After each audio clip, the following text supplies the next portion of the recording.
And welcome to the Reason and Theology Show, everyone. I'm your host, Michael Lofton, on a Monday evening, doing a review of a video that just came out by Dr. Taylor Marshall on Pope Francis and the Second Vatican Council. It's called Pope Francis, Vatican II is the Magisterium, and it's, of course, a quote from Pope Francis.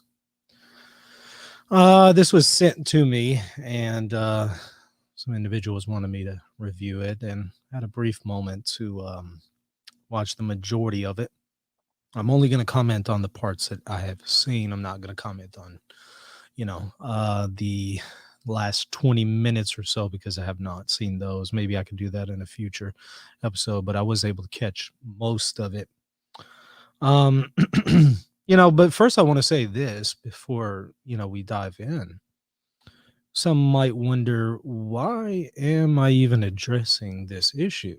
Why do I talk about some of the things that we see among traditionalists when we have liberals and Father James Martins and people like that in the church? And, frankly, it's because I would say these are the issues that are really closest to home, closest to those that are, who are serious about the church. They're trying to live a holy life. They're trying to make sense of the crisis in the church. So I'm going to engage those topics that come up from those who are serious about their faith. The liberals are lost. They're a lost cause. I don't even waste time on them. Now, I'll address some things that they say, sure. But you'll notice, for the most part, I generally don't dialogue with liberals. Every now and then I'll have one on the show, but for the most part, don't really address them, because I think they're a lost cause, and it's obvious. We all know their issues, but I think that there are some things that we need to fix in our own backyard. So that's why I tend to focus sometimes on things with traditional Catholics, and then also with Eastern Orthodoxy, because even though Eastern Orthodoxy is not part of the fullness of the faith, I still think that in many ways they're closer to us than the liberals. So I'm more concerned about working through issues with traditionalists and working through issues with Eastern Orthodox than I am trying to save the liberals, because I don't think they're a lost cause. I don't think they're gonna anything's going to come of that. Again, not that, some person who's liberal out there couldn't be saved or something. I'm not saying that. And I'm not saying we shouldn't give an answer. It's not what I'm saying. I'm just talking about focusing our energy and our efforts. I'm going to focus on the area that I think is going to be the most fruitful.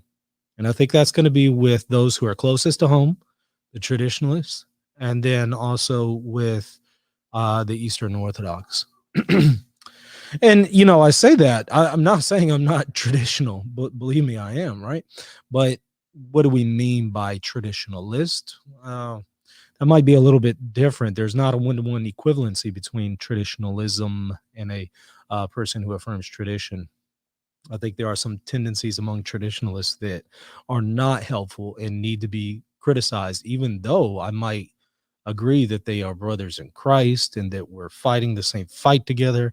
I just might say you're fighting it in a very harmful way in some ways, a way that's going to come back to bite you. All right, well, let's move forward now. I want to say this. I mean, he's talking about Vatican II here, right?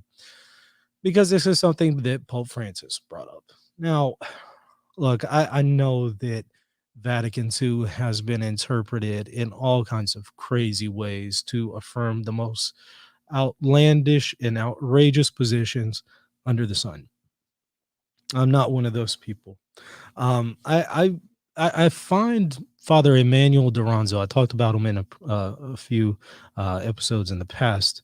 I find him very helpful in the way he interprets the Second Vatican Council, because what Father Duranzo does, he's pretty much the last manualist. He's actually living after the Second Vatican Council, and he writes the last manual in Latin, but then he also writes some in English. They're not exactly manuals per se, but They're pretty much summaries of his manuals.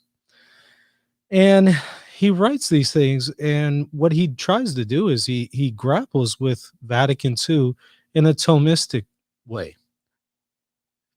And I would say he does a good job at it. He shows that you can be a Thomist and also maintain the Second Vatican Council.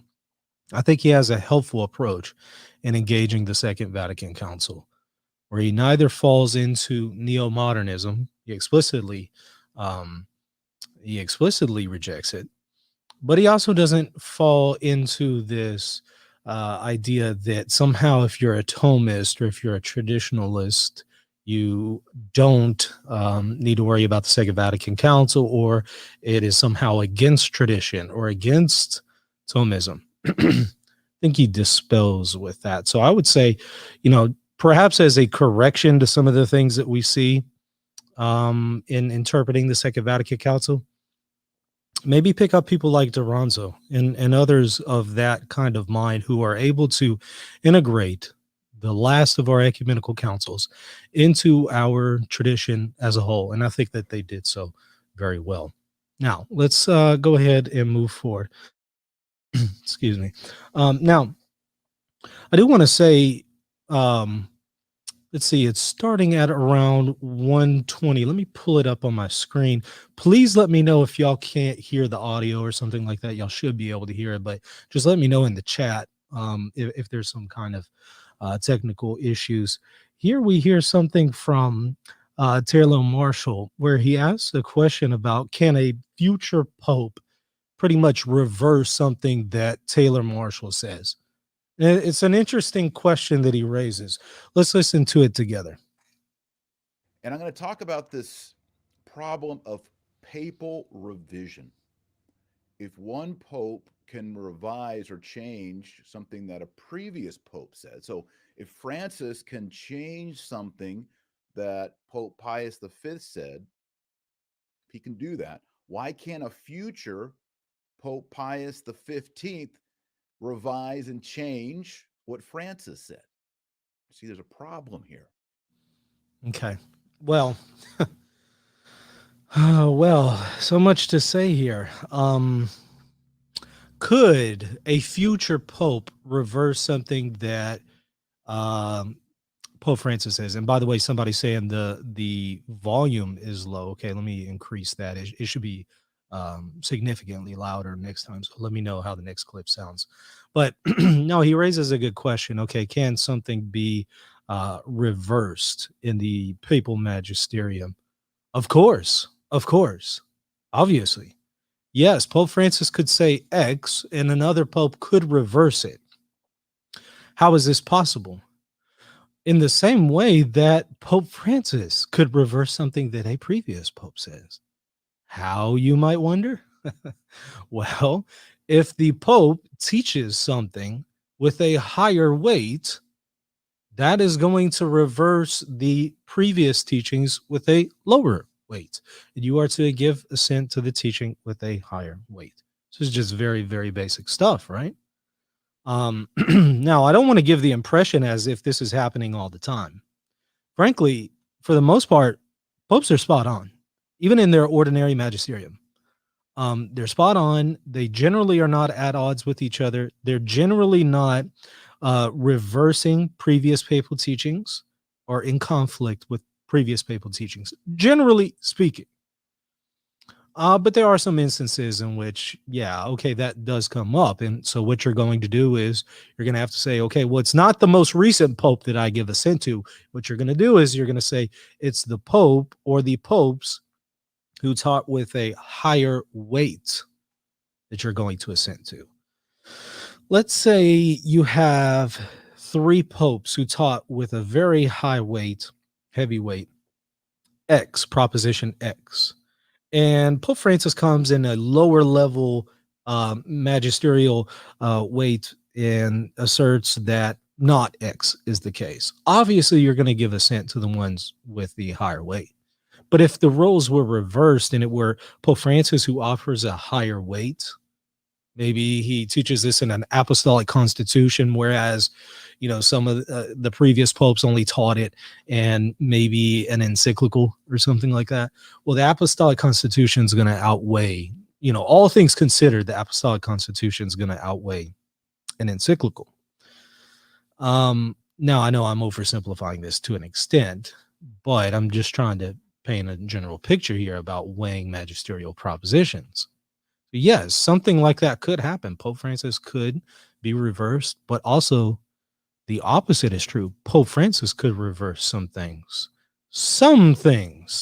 right? Not definitive teachings. Obviously, we're talking about things that are just taught in the ordinary magisterium.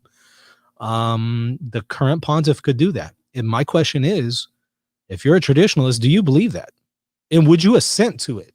If Pope Francis said X, and Pope Leo X said not X, but Pope Francis says it with a higher weight, are you going to assent to Pope Francis? Or are you going to say, no, I don't like this? Pope Francis is a liberal. I'm not going to assent to this. I know Leo XIII was great. I'm going to go with Leo XIII. I'm in good company there.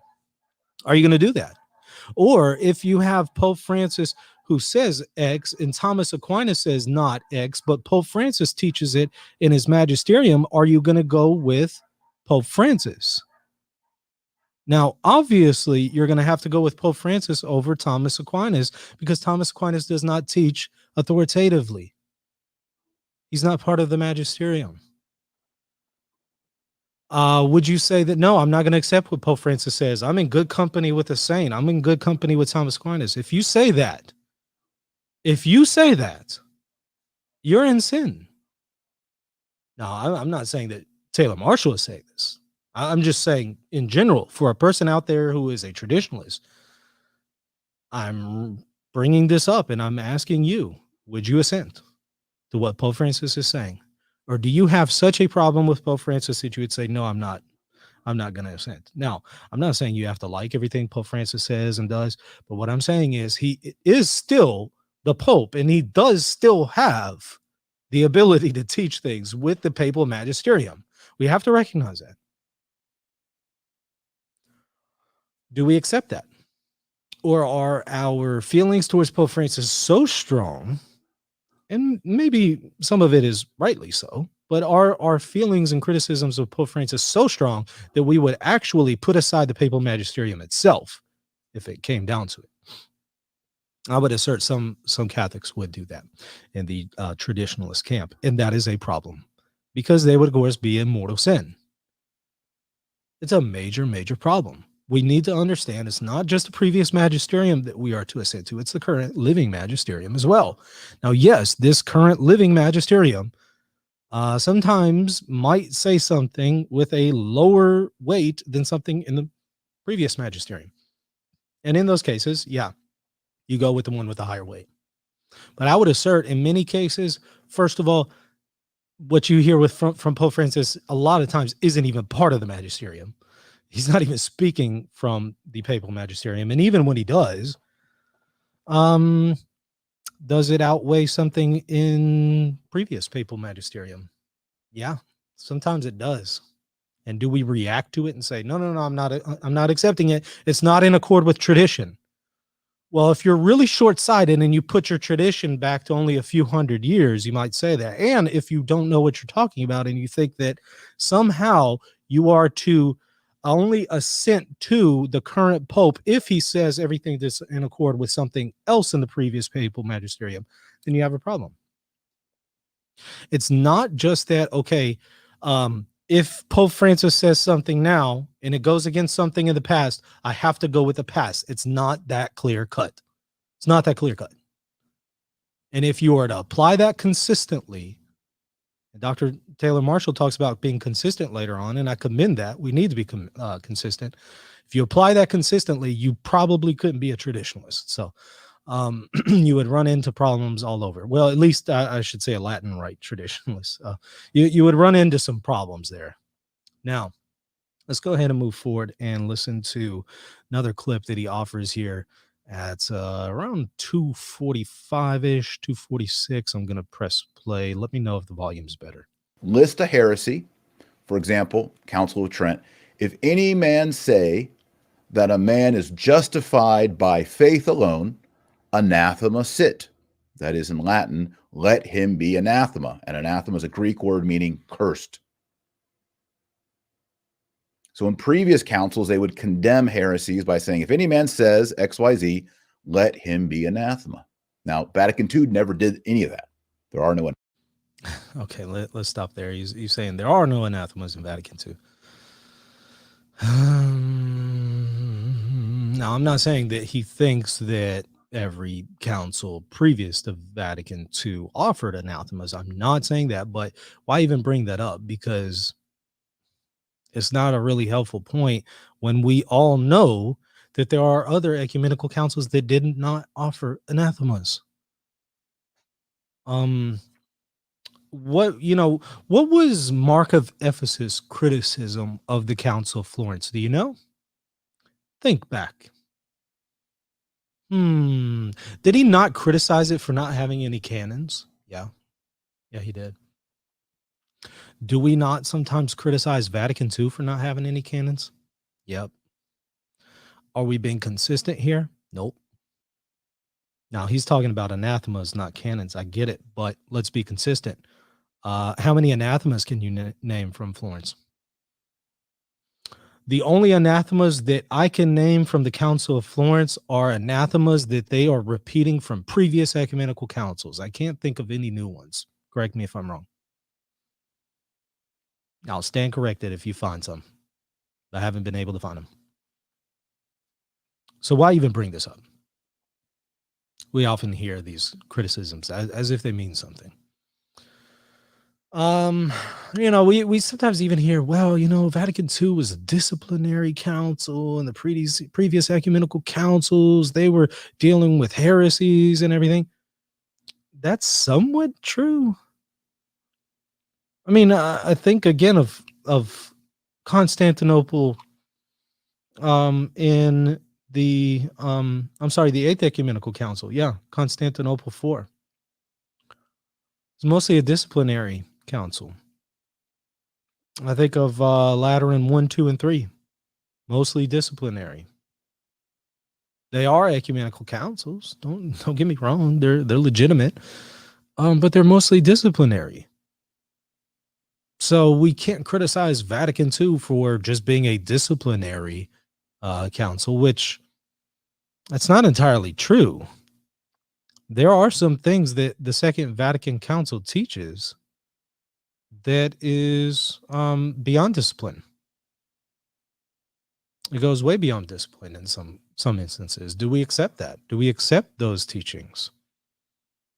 If we say, no, I don't, you have a problem. The only way you can say, I don't accept something that is proposed by the Second Vatican Council as far as a teaching, because there are many teachings that it proposes. The only way you can say, I'm going to withhold assent, is if you can demonstrate, and believe me, a lot is needed for you to be able to demonstrate it, and you have to be qualified. If you can demonstrate that it was previously taught, some proposition was previously taught that contradicts it with a higher weight, you would clearly have to give assent to that previous proposition over against what the Second Vatican Council teaches. You would have to do that. In 99.99999999999% of the cases, there's no conflict. It's more of a problem of the average person trying to read these things, and they're the same people who would read two scriptures and think that they contradict each other. They're the same people. Scripture doesn't contradict itself, but you need to consider some things, and some of it does require skill. Same applies here when it comes to the Second Vatican Council. In the vast majority of instances, I don't think that there's a contradiction. And in any of the cases where you might be able to make an argument that there is a contradiction, you now need to show me that the Second Vatican Council teaches it with a lower weight than what was previously taught. Good luck with that one. Because my challenge to you, anybody who's listening who holds that position, my challenge to you is to do that. Show it to me. And I'm pretty sure it can't be done, or in the vast majority of cases, it couldn't be done.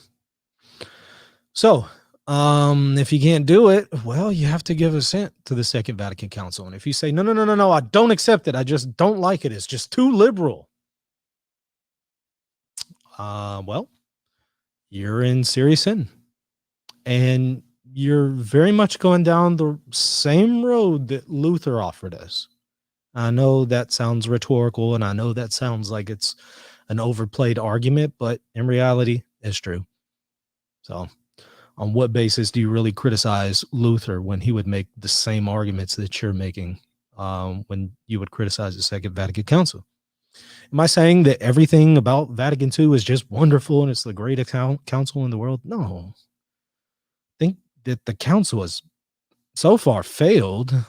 I think there are some things that could have been done better. I don't like that they just threw out the schemas and took a different approach. Don't like that they didn't have canons and anathemas and stuff like that, but those are not defeaters for it. Those are not deal breakers. Okay, we've had that before. I don't think that was very helpful in today's climate to do that, but okay. But the bigger problem, more than the Second Vatican Council itself, is its implementation. And this has been done very poorly. Implementing this thing and interpreting it, that has been done very poorly. A lot of room for criticism there. Now, he goes on to say something here in just a few minutes. Let me get to the timestamp. Well, let me just play where we are at. Anathemas. That's why we jokingly say, I believe in and affirm every anathema of the Second Vatican Council, because there aren't any. But here we actually have something coming close to an anathema. Well, I mean, that's funny and all, I believe everything the Second Vatican Council anathematizes, but there aren't any anathemas. Okay, yeah, haha, that's great. But do you affirm everything that it teaches outside of these anathemas, since there aren't any? Do you still affirm everything that it proposes?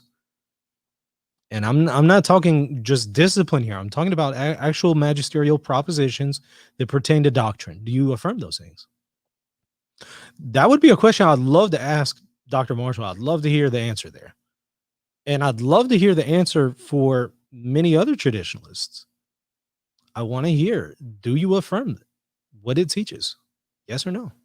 If you say no, because it goes against tradition, I'm going to say, okay, show me. Show me that these previous teachings actually are in contradiction with what the Second Vatican Council says, and then that they outweigh what the Second Vatican Council taught. And if you can't show that, you're in sin.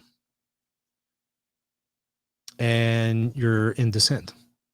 And you really have no room to criticize people like Father, what's his name?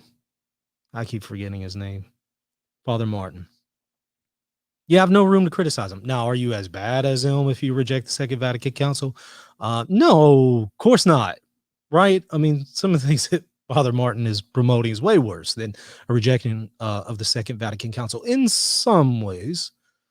But I would also still say, upon what basis are you going to criticize him for being in dissent on morality when you're in dissent on doctrine? On what basis? And part of the difficulty in showing that these previous magisterial teachings outweigh something by the Second Vatican Council is not only do you have the weight of a council teaching something at the Second Vatican Council, you also have its reception for, I mean, how many years now? Since 65. That's a lot of time for reception. So you also have multiple popes receiving this thing. That carries the weight even higher than when the weight, where the weight was whenever the Second Vatican Council closed. Somebody's asked me in the chat, what doctrine am I talking about? Name one. Name whatever you think in the Second Vatican Council that contradicts the past. You name it. I don't care what the doctrine is. I'm just speaking objectively and theoretically here. Insert a doctrine. You have now many years of not only the Ecumenical Council teaching it, but a reception of it.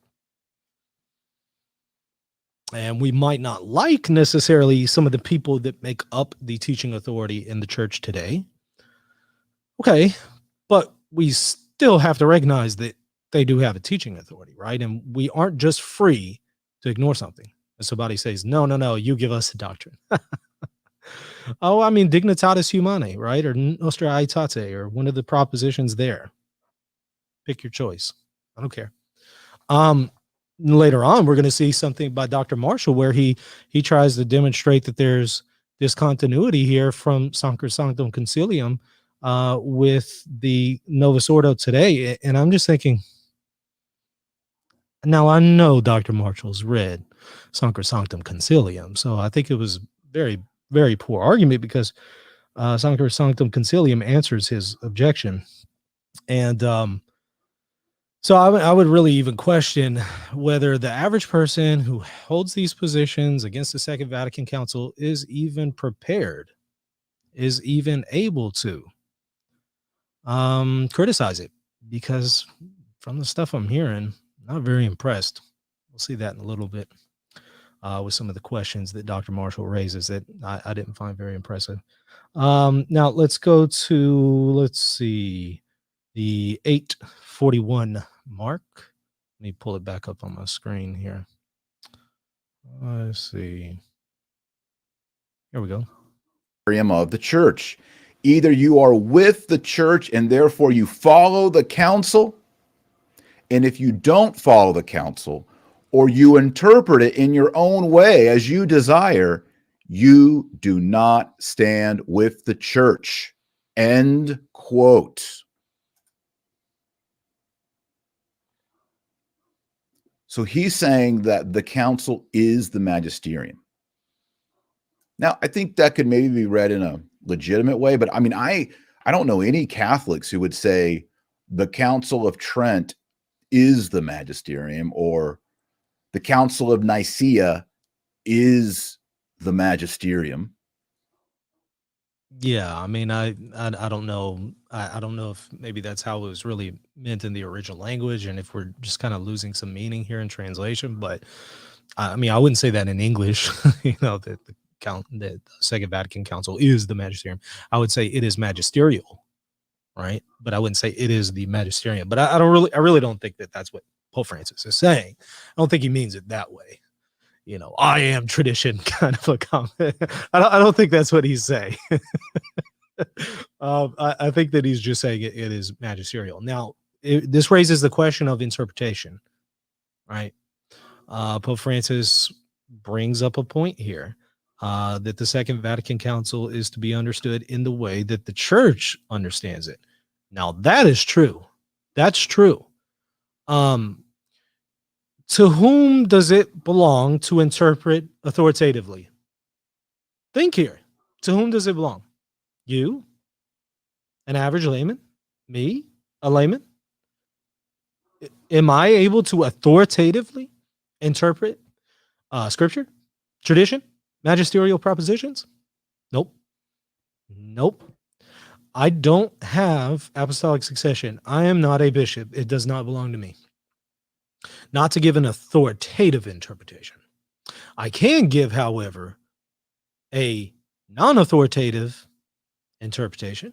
Yes. A private interpretation. And, if you're a skilled theologian, maybe a skilled interpretation, but you don't have an authoritative interpretation if you're not part of the teaching authority, the magisterium, if you're not a bishop. So Pope Francis is right here. Who has the ability to authoritatively interpret the Second Vatican Council? Is it us? No, it is not. It is up to the church to do that. And if you don't believe that, you're outside the bounds of orthodoxy. You're not an Orthodox Catholic. You're right back to the Protestant era. You're right back to Protestantism.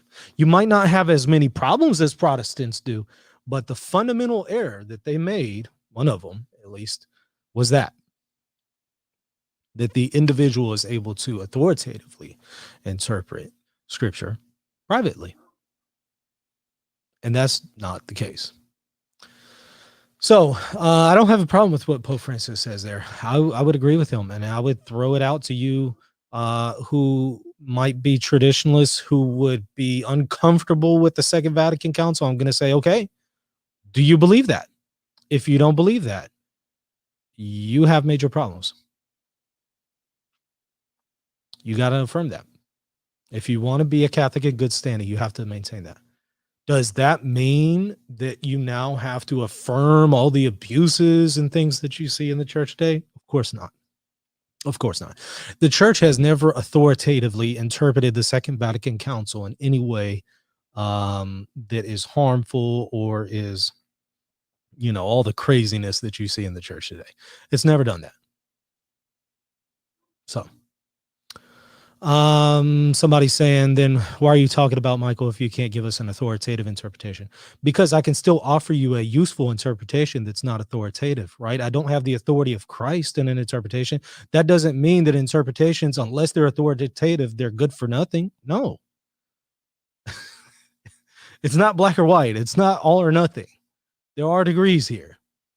The point, however, is we don't have an authoritative interpretation. That doesn't mean that there aren't helpful interpretations below that. Of course there are. Of course there are. Right? That's why we talk about scripture with each other and do Bible studies together and stuff like that. That's why we have teachers and people like that who might not necessarily have an authoritative interpretation, but they're still useful and helpful. That's why we have catechists. So that's why I'm offering this. I think that you're missing the point there. Let's go to 9:54 mark, which is coming up here in 20 seconds or so. So let's just continue the clip the way it was. It's an awkward way of speaking. But he says, if you're not following the council and you interpret it in your own way, hello, hermeneutic of continuity, people. Francis doesn't believe in hermeneutic of continuity.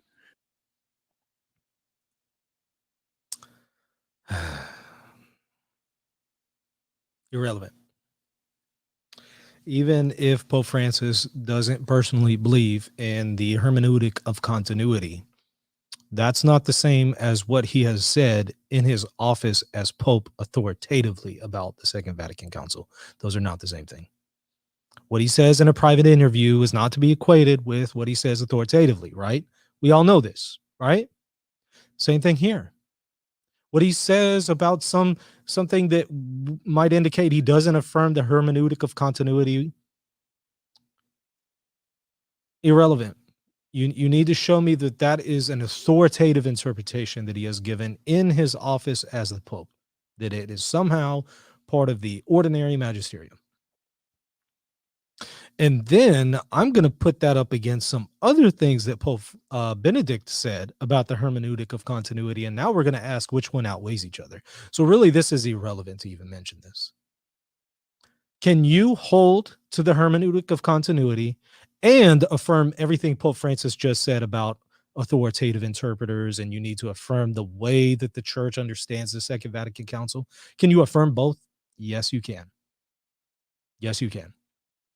I don't think that we should write off and dismiss what Pope Francis is saying here too quickly. There are ways to reconcile these things.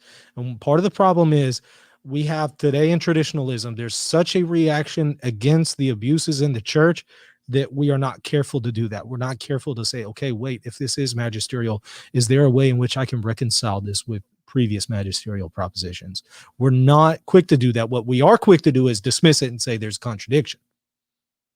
Just like liberals are going to say, they're not going to labor in the scriptures and really try to see if there's a way to reconcile two apparently contradictory scriptures. They're not going to do that. They're just immediately, you know how they do, especially the atheists. You know how they do. This is a contradiction. This is a contradiction. And you have to just kind of point out to them, well, have you considered this way to reconcile the two? No, I've never even considered that. We're guilty of the same thing as Catholics. We're so quick to dismiss everything Pope Francis says because of certain problems that we see, that we're guilty of the same problem. We're not being consistent here. I'm going to ask that we be consistent in the same way that we're going to expect a liberal who tells us there's errors in scripture, in the same way we expect them to be consistent and to read scripture in a way that is going to be complementary rather than contradictory. I need y'all to do the same thing with the Magisterium. Be consistent. Please do the same thing. And if you've done that and you've labored in a certain area and you just come out and say, look, there is no way to square these two, now we can talk. But is that what's going on today? No. People aren't laboring in scripture and in tradition in the magisterium. They're not doing that. All right. Let's move on.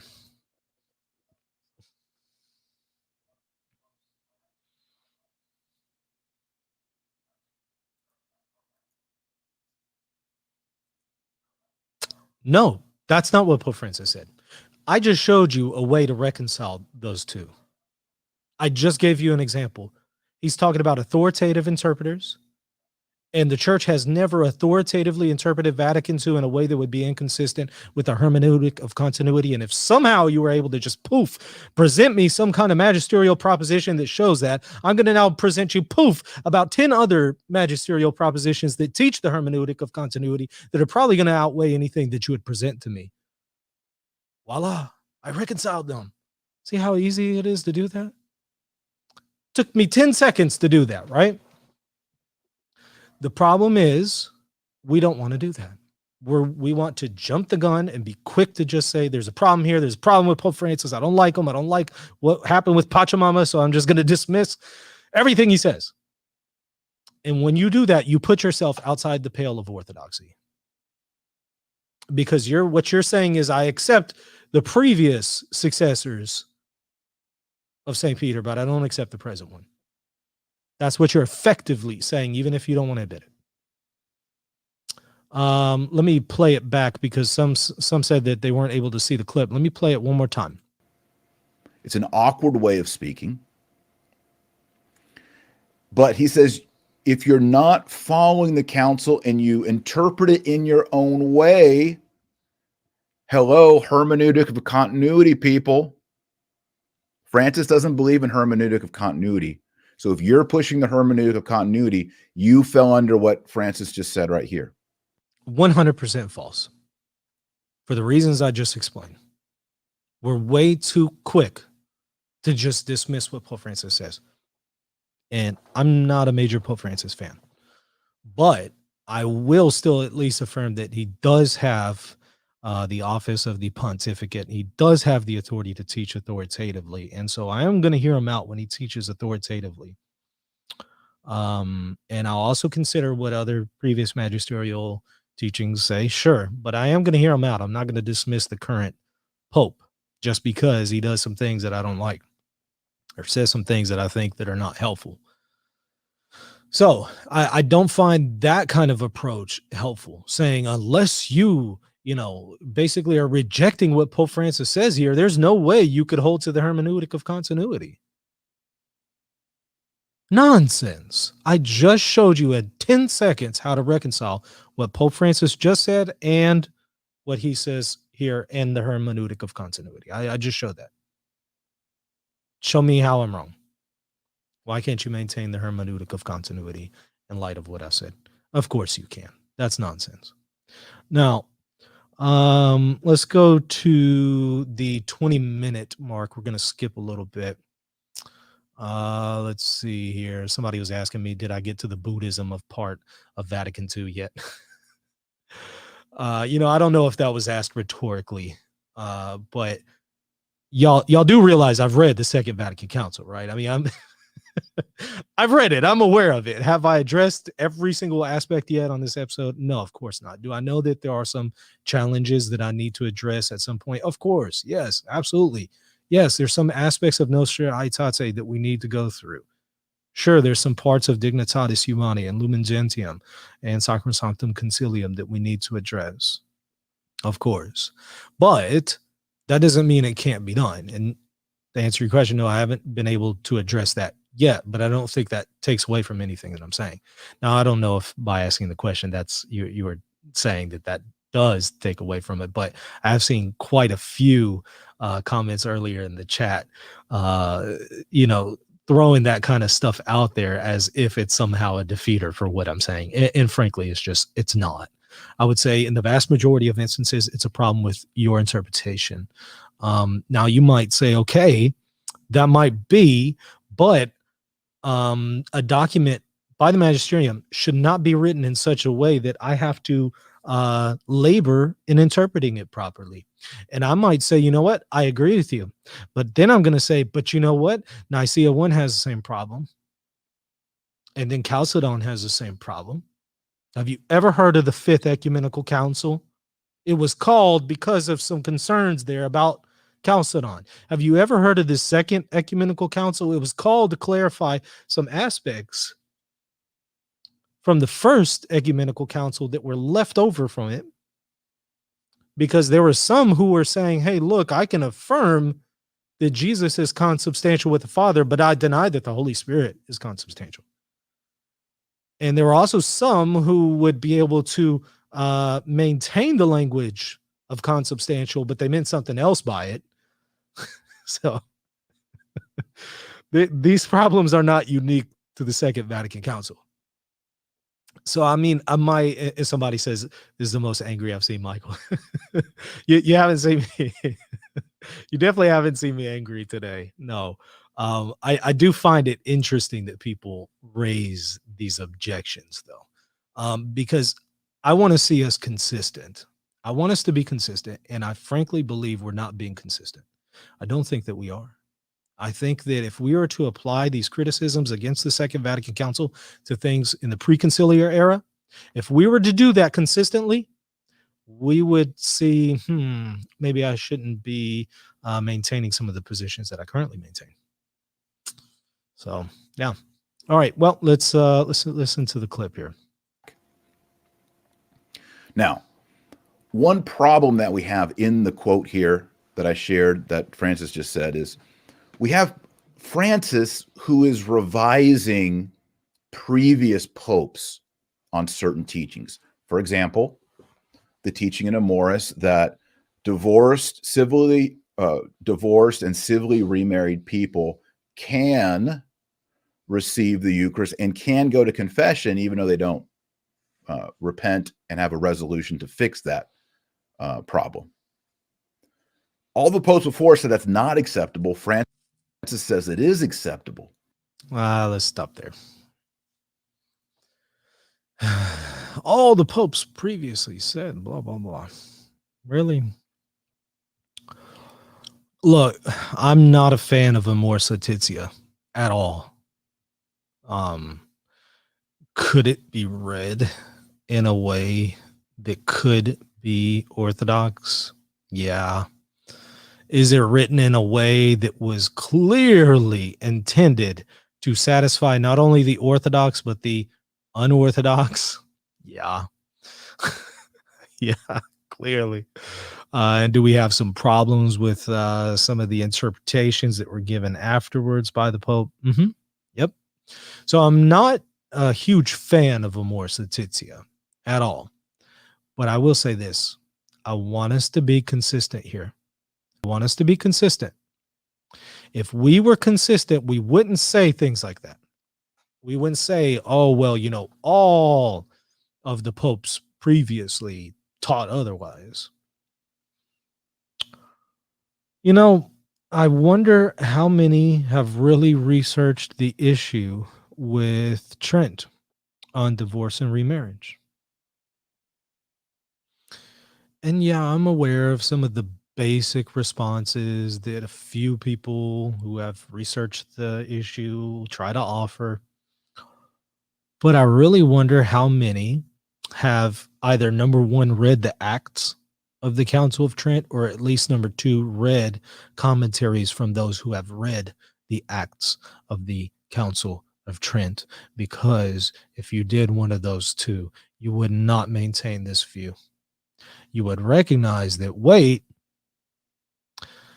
yes, you have a canon that condemns divorce and remarriage, but not in a sense that excludes economia in the Greek practice, the Orthodox practice of economia when it comes to divorce and remarriage. Did you know that? because the Acts will bear that out, that the Council Fathers were not condemning something that would include the position of the Greeks, that they were only condemning Luther's position. And you might say, well, Luther's position condemns the Greeks. No, they explicitly gave a pass to the Venetian bishops who were raising concerns here, saying, hey, how's this going to work with the Greeks? They explicitly gave a pass to them. That doesn't necessarily mean that they affirmed economia. Now, does it? No, it doesn't mean that they affirmed. They didn't necessarily endorse, but they didn't condemn it either. Why do I bring that up? Well, if that's true, you really should maybe consider your criticisms against Amoris Laetitia and maybe make them against Trent as well. Now, you know how the traditionalists love the Council of Trent. Make that criticism against Trent as well. I want to hear it. Be consistent. Might be wondering what I'm talking about here. I have a really good article in front of me called Divorce on the Ground of Adultery, the Council of Trent by Piet Franz and S.J. You got to love the SJs. Well, Franzen actually has some really good work here. Really good points. The distinction between intrinsic and extrinsic indissolubility is brought up in the article. I'm reading my notes here about it. Intrinsic indissolubility is all it was condemning. Not condemning. It was all it was affirming, but it wasn't excluding an extrinsic indissolubility. And I would encourage you to read the article to find out more about that and more details, to find out more from Trent in the Acta that allowed the Greeks to continue in their, quote, right. They considered, they use the term right a little bit different than we would today, but they use this idea, of, sorry, I had to cough there. No, they use this idea of divorce and remarriage and economia in the Greeks as an issue of right.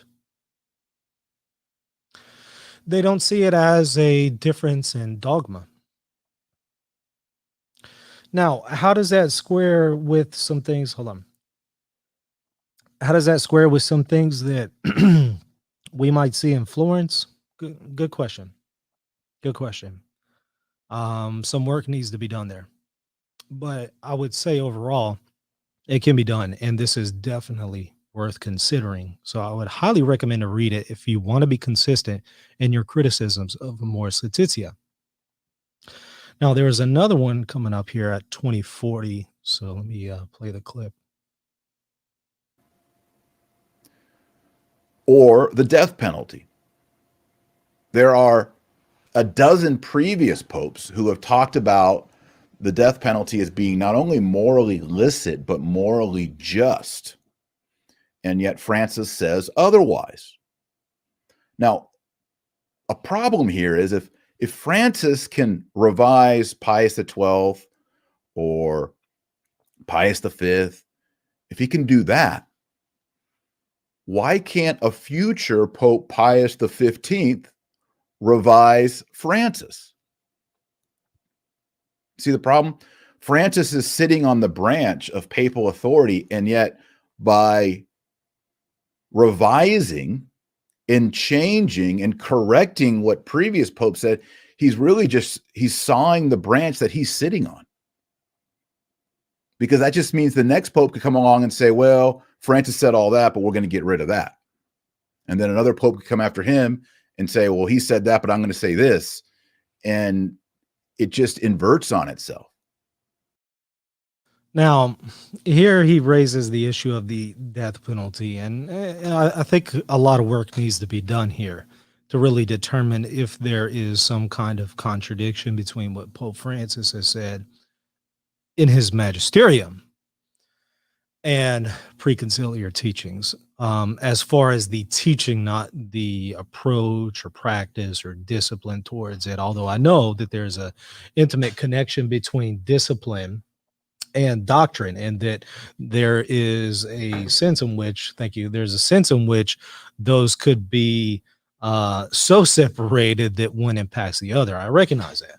But is that necessarily what's going on today in what he has taught in his magisterium? That's the question. There are some things that you might be able to point to in some papal homilies of Pope Francis that seem to indicate that he believes that somehow the death penalty is intrinsically evil. But when you then consider other things that he said, it seems that that's not the case. That's not how he intended it. Now, does he hold to a different approach on the death penalty practically and as far as its discipline? Yeah, of course he does. But just talking about the doctrine here for the moment, does he believe that somehow it is intrinsically evil? Again, you might be able to point to some things that sure seem that way, but then you listen to some other things that he says that would exclude that interpretation. So, could he be more clear? Yeah. Might you criticize him there? Sure. Is he actually at odds in what he teaches with previous magisterial teachings? Not necessarily.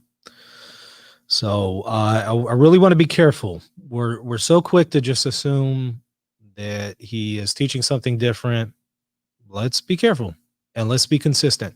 In the same way that if you had, let's say you had a Protestant that you were talking to, and they take something from Leo X, and then they take something from Pius XII, and they try to pit them together, and they say, here's a contradiction.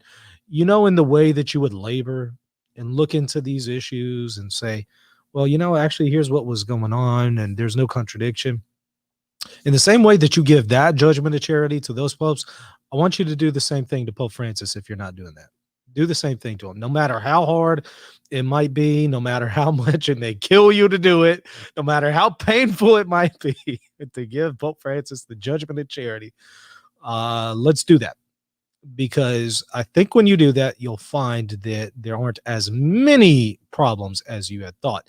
That doesn't mean that there aren't still problems and concerns about the current pontificate. There definitely are, but they might not necessarily be in the areas that you think and in the way that you think. And if you were to apply those criticisms consistently to some of your own positions as a traditionalist, you would see some fatalities there. Let's listen to an example because he gives us one here. Let's see. It is at the 2141-ish mark here, which is actually right where we're at. We're at 2140, so that works out perfect. Let's listen to it. It's no good. It doesn't work. The popes have to stand in union with the popes. Now, going back to this quote. Did you catch that? The popes have to stand in union with the popes. I might agree with that, generally speaking, but please think about that for the moment. I want you to just pretend, let's say you're a traditionalist listening to this, pretend for a moment that you're an Orthodox and you just heard that. You know what you might be thinking if you were an Orthodox and you just heard Dr. Marshall say that? You would say, yeah, do that. Why did you add the filioque? Right? I mean, when you had multiple popes saying that the filioque ought not to be added to the creed, they might have affirmed the teaching, but they were saying that it ought not to have been added. And I'm not commenting on whether it should or should not be added or whether the Pope has that authority. It's not what I'm commenting on here. I'm just saying, if you're going to be consistent, apply that to the filioque. Where are you at now? Are you still affirming the filioque in the creed? If the answer is yes, how are you being consistent? And we can go all day with this one. We can go all day with the the popes in the second millennium compared to some of the things of the popes in the first millennium, or even a universal practice of the first millennium. Might we run into some problems here? Yeah, we might, if we were consistent, which Dr. Marshall calls us to being consistent. So I applaud that. I commend that. I want Dr. Marshall and others to be consistent as well here. Yeah, should popes be united together and affirming what previous popes? Ordinarily they should, right? Ordinarily, of course. There are some instances where there does need to be a reversal. Okay. Ordinarily. But where that has not happened and there have been changes, we need to admit that. And these aren't strictly disciplinary changes. You might say, well, it's a disciplinary matter, adding the filioque to the creed. Okay. All right. But I could point to some doctrinal reversals too. So what do we do then? The Second Vatican Council in the post-conciliar era is not the only one that arguably offers some reversals to some things in the pre-conciliar church. It's not the only time we have seen this in history. It's just not. And of course, the church has that authority and has that ability to be able to offer reversals in its non-definitive teachings.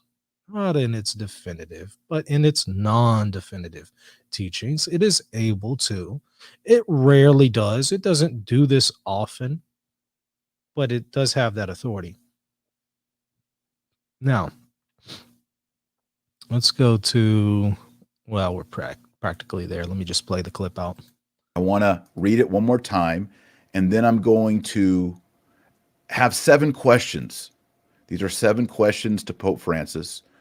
In a way, they're rhetorical questions, but I think they're actually important based on what Francis has just said. Okay, so here's the main quote. Ready? Second paragraph. Francis, quote, "This is the magisterium. The council is the magisterium of the church. Either you are with the church and therefore you follow the council, and if you don't follow the council or you interpret it in your own way as you desire, you do not stand with the church," end quote. All right, that's it. Here's my first question. Vatican II,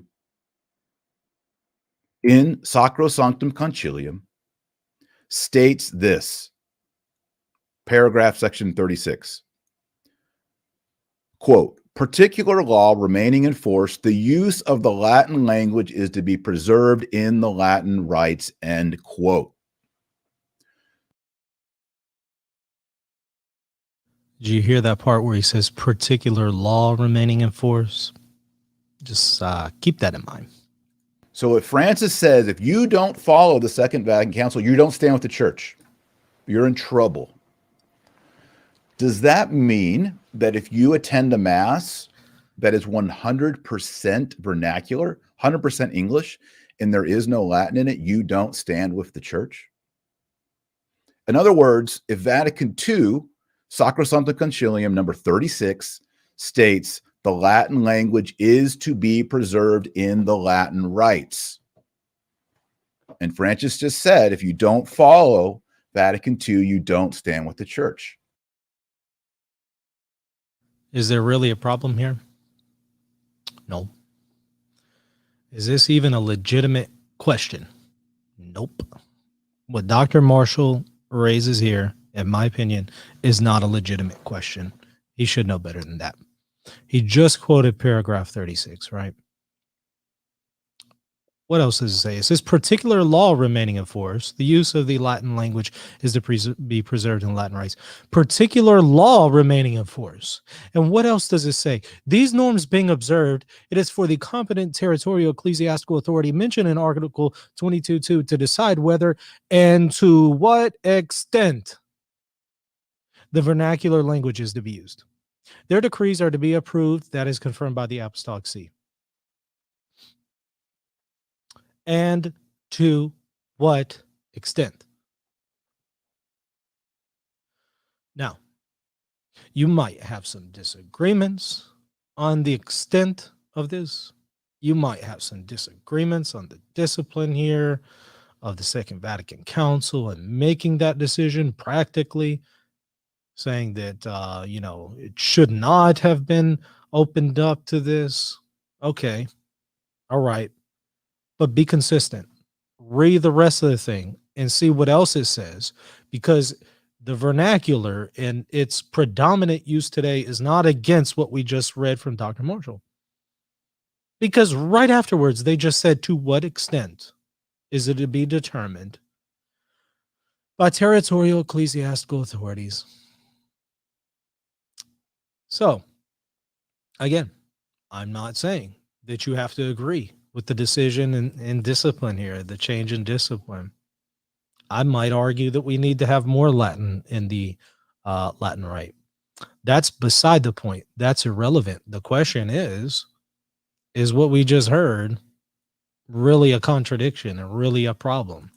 No. And so my question is this now. If we are this, let me be careful with my words.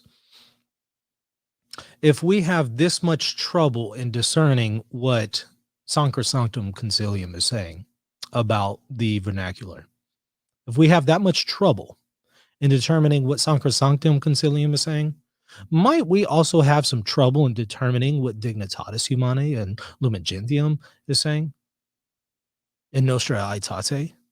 Might we maybe be subject to some faulty interpretations there? I would say yeah. Yeah. Mm-hmm. So if we have that kind of trouble with Sanctum Concilium and interpreting it, I might question the reliability of our interpretations elsewhere. So if I'm hearing all this criticism of Vatican II from the same person who has these difficulties with Sanctum Concilium and interpreting it, I'm not going to be very impressed. Now, if I have misunderstood something, if I have misinterpreted Sanctum Concilium myself, that's fine. But I'm also not the one making the claims that somehow Vatican II is at odds with everything. So burden of proof is not on me. Just saying here.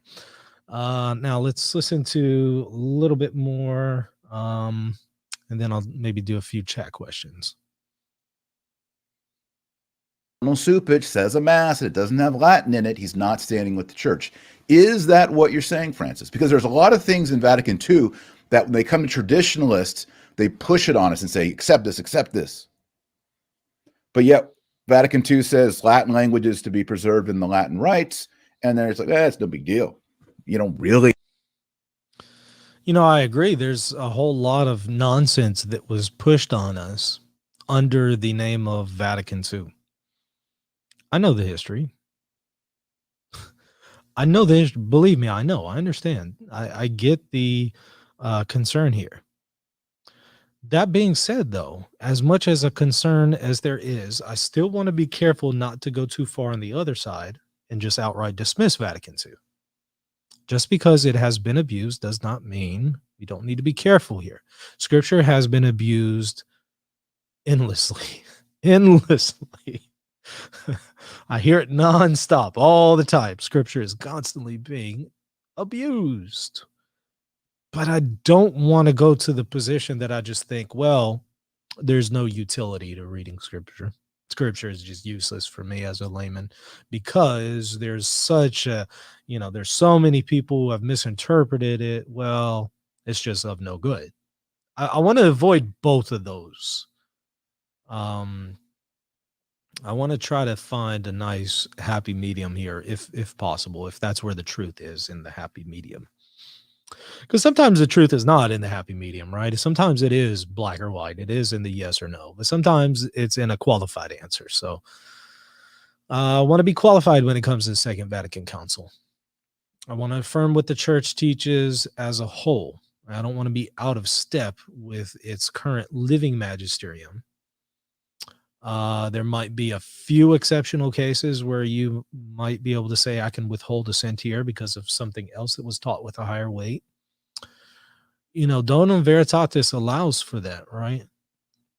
But that's in reference to theologians who are experts in the area and have done due diligence in researching the issues. Is that indicative of most traditionalists who are on Twitter and YouTube? No. so, so you really can't affirm that somehow use dignitatis humani to support your dissent or lack of assent, however you want to call it. You have to make sure that you have done the necessary work to be able to say, I'm going to withhold assent because I owe assent to something else that is previously taught with a higher weight. And usually when I talk to these guys, it's the case that they have not done that hard work. It's just the case that they think, well, the church has always said this, and now it's saying this, therefore I have to go with what it said in the past. It's that kind of simplistic mentality that if it was said in the past and somehow something else was said in the present, you have to go with the past, as if that's all that there is to weighing magisterial propositions. That's it.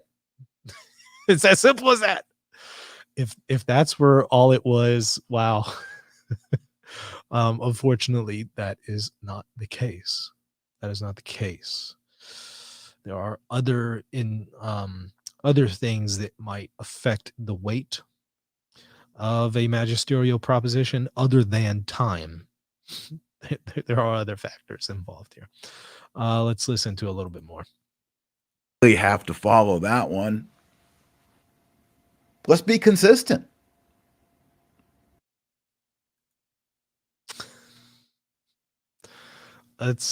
I agree. Let's be consistent. Let's be consistent. We criticize the post-conciliar era for its liturgical novelties, and yet we have all kinds of liturgical novelties in the Tridentine Mass. And the second millennium Roman Rite liturgy is full of novelties. And anybody who is Orthodox is going to point that out to you. I, again, am not saying that these novelties are not somehow permitted, that in some cases they weren't good or even necessary, like with the Eucharists and restricting communion to one kind for a certain period of time. I'm not arguing with that. I'm just saying recognize you have some liturgical novelties. Just recognize it. And some of these things happened with legitimate reasons. Some of them happened for not necessarily legitimate reasons. Let's be consistent. I want us to be consistent.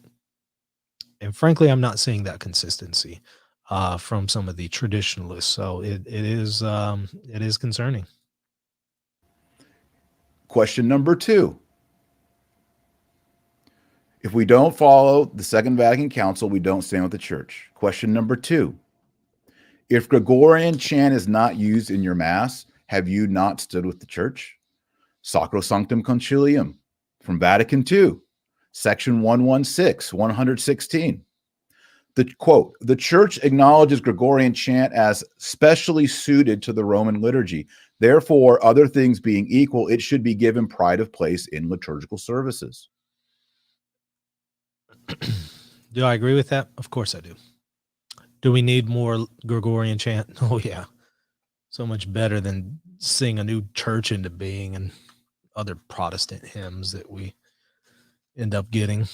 The same time, I really wonder how much we tend to look into these things. How much we really tend to look into some of the changes that happen in the post-conciliar era. How much of this have we really studied? The liturgical changes, how much of this have we really engaged? I think it might be helpful if we do that. Because I think you might find yourself a little less critical of the Second Vatican Council when you do that. You might not be some person who just absolutely loves the Second Vatican Council. I don't think you should. I don't think you should be. I think that you should recognize there's some things that need to be criticized about the Second Vatican Council. But that being said, I think your criticisms will be much more limited whenever you study liturgy. Study liturgy. Read Jungmann. Read Fortescue. Study the liturgy of the the history of the Roman Rite. Study the Eastern liturgies. Study these things, and I want you, especially the first millennium, and I want you to then reread Sacrosanctum Concilium, reread the Roman Missal, and see if maybe some of your opinions have changed. Some of your opinions about the post-conciliar liturgy have changed. Now, I'll tell you right now, some of your opinions will change. Some of your criticisms will disappear, but you're still going to have some criticisms. You still are going to have some concerns, some criticisms about the Novus Ordo, for sure. And I'm not talking about abuses. You might have some legitimate criticisms about its official, the official way in which it's done, the actual missal. You might have some criticisms there, like whether or not, certain psalms should have been taken out. Whether certain verses should be optional for Sunday. You might have some legitimate criticisms here, whether or not, I'll leave it at that as far as the Roman Missal, and then you'll still have quite a few criticisms of how it's done, right? But I think you'll have less. And you'll also be able to then distinguish between Sacrosanctum Concilium, which is one thing, the Roman Missal, which is another, and how it is celebrated in most parishes, practically feet on the ground. Those are three different things. And you need to be able to make distinctions between all three of them and not equate them, which a lot of traditionalists do. Again, I'm not saying all of your concerns are going to go away. No, but I think you might find yourself a little less critical of the Second Vatican Council when you do that. Another thing, y'all want me to address some of those issues that you're concerned about? Sure, I'll address them. I'll address them in detail another time, but let me give you a few. You're concerned about Lumen Gentium? Have you ever really studied the history of outside the church there is no salvation? I'm talking a really in-depth study here, a really good study, where you actually examine the views of the prominent theologians, and if we're talking first millennium, the fathers, of individuals in every century, from the first century unto the Second Vatican Council. I want you to study all of the major figures who were commenting on the issue of salvation in the church, and outside the church there is no salvation. I want you to study that in every single century. If you do that, you won't have a problem with Lumen Gentium. You'll be able to interpret it in a proper way. You'll be able to see, okay, I was a little too critical of it. You will be able to criticize those who are misinterpreting Lumen Gentium, sure, but you'll say, the text itself, okay, I get it, I see it. You'll also be able to see some of the dangers in which it could be interpreted. And if you want to say that that's a problem with the Second Vatican Council, I'm going to tell you the same thing about Nicaea 1 and Chalcedon. Let's just throw it right back at you. Every criticism that you level, it's just going to be thrown right back. You got to be consistent. So those of y'all who are criticizing Lumen Gentium, I really want y'all to study this a little bit further. If you're concerned about Dignitatis Humanae, study this further. That's what I'm currently doing right now. I accept what the Second Vatican Council says, that it's in continuity with previous teachings. I accept that. Even if somehow you were to demonstrate that it's not in continuity with previous teachings, I would still argue that a ecumenical council outweighs certain magisterial papal propositions in the preconciliar church. But I'm still going to continue to look into that. I'll still continue to study it. That's why I haven't really formulated a solid opinion on Dignitatis, a final opinion on Dignitatis Humanae just yet. I want to study it a little bit further. But where I'm currently at on it, if you want to just know that I assume that it's in continuity unless it's proven otherwise. Or at the very least, I assume it outweighs anything that is previously taught unless you can demonstrate otherwise, because we've had so many years of reception and because the council itself claims that it's in continuity with the past on the matter. So, I mean, that carries a great deal of weight for me. But if somehow you could still, let's just assume hypothetically, you could demonstrate somehow that a proposition in Dignitatis Humanae is flat out in contradiction with previous magisterial propositions, and the previous magisterial propositions outweigh the Second Vatican Council, if you were somehow able to demonstrate that, which it's possible to demonstrate. So if you could demonstrate that, you'll just simply say that I affirm that everything the Second Vatican Council teaches, with the exception of this area, which seems to be outweighed by this previous magisterial proposition. So I'm giving assent to it. But that doesn't mean you throw Vatican out entirely.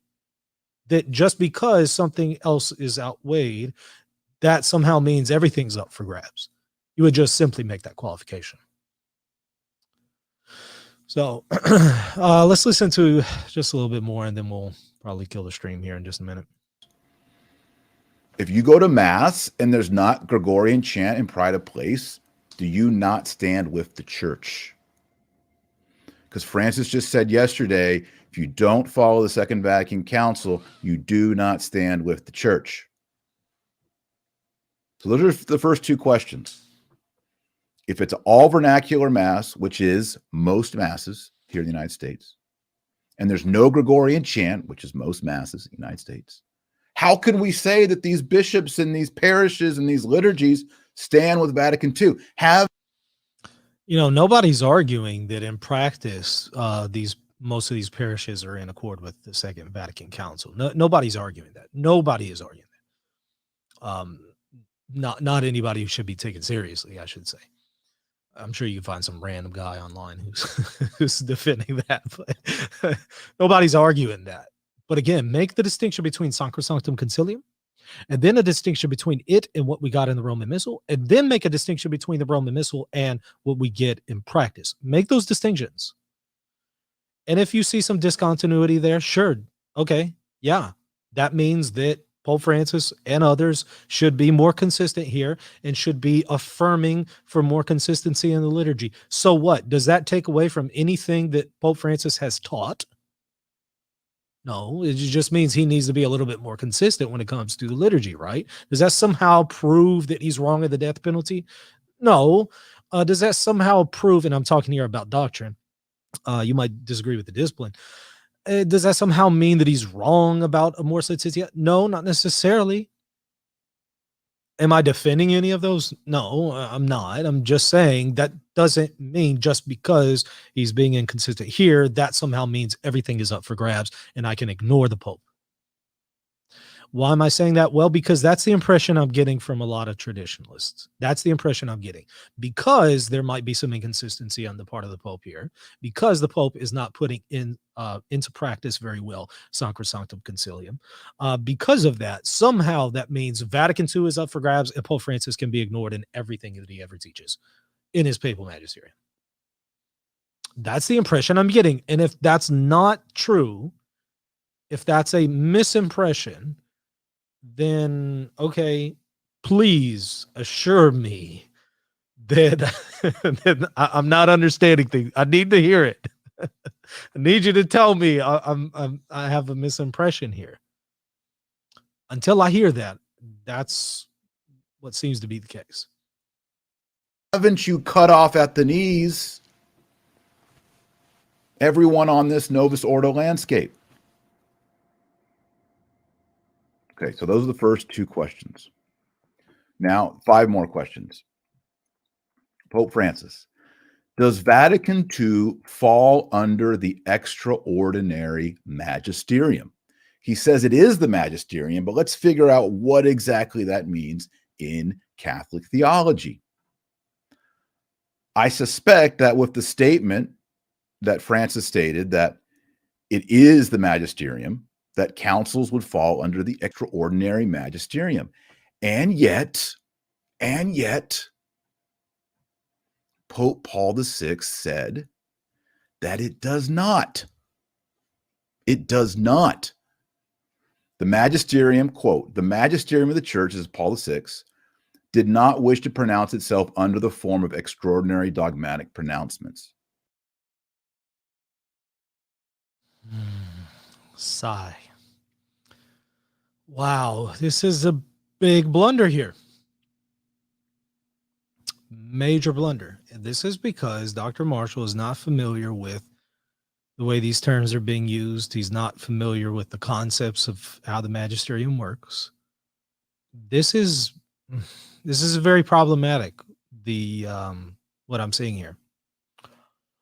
Okay. Pope Paul VI notes that there are no solemn dogmatic definitions by the extraordinary magisterium at the Second Vatican Council. Of course, there are no solemn dogmatic propositions. Yeah. Does that mean that there are no definitive propositions? And I'm talking about new ones, not simply repeating the past. Don't bring up that.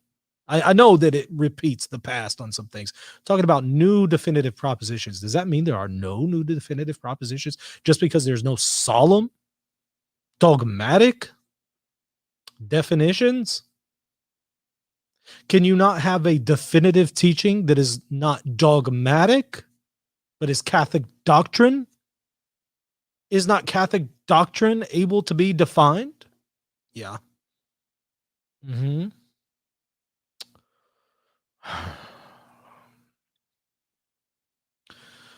Is the Second Vatican Council an example of the extraordinary magisterium? Yup. Is what Pope Paul VI just said still true? Yup. And if you don't know how to reconcile those, it's because you don't understand the terminology. And that's okay. That's fine. It's okay that you don't know that. That's perfectly fine. But just don't get on YouTube and start asking these questions without having done the research, is all I'm saying. The point is here, first of all, an ecumenical council is an extraordinary event. Now, some will quibble over the terminology here, but generally, theologians are going to recognize that an ecumenical council is the extraordinary magisterium insofar as it is an extraordinary event.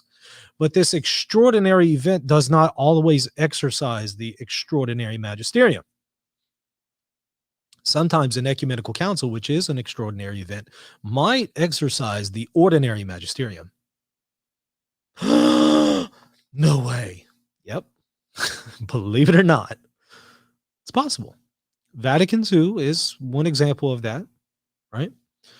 We would recognize that even though this is an extraordinary event, it's part of the extraordinary magisterium in that sense, we would still recognize that its propositions, most of its propositions, actually all of its propositions are ordinary magisterium. But some of its propositions could be definitive, however. Some of it could be definitive. Paul VI wasn't saying that. It didn't say nothing was definitive. He wasn't saying that. He was just saying that this pertains to solemn definitions in defining dogma, not Catholic doctrine, dogma. Pay attention to those words. And when you do that, and you're familiar with the terminology and the way in which they're used, there's no problem here. There's no issue. There's no concern. Closing of Vatican II, December 7th, 1965. Let's listen to it again. That's Francis. Does Vatican II fall under the extraordinary magisterium? He says it is the magisterium. As if that's somehow irrelevant. As if that's relevant. Does everything a pope teaches in his magisterium fall under the extraordinary magisterium? No, some of it is ordinary. As if that's relevant. You're still to give religious assent of intellect and will to his ordinary magisterium, right? Right? So you still have to do that for a council when it teaches its ordinary magisterium, correct? Yeah. Irrelevant even asking the question whether or not it's extraordinary. Why even ask? As if that somehow means, well, if it's not extraordinary, therefore it's up for grabs. You don't believe that about the papacy? You don't believe that about the syllabus of errors?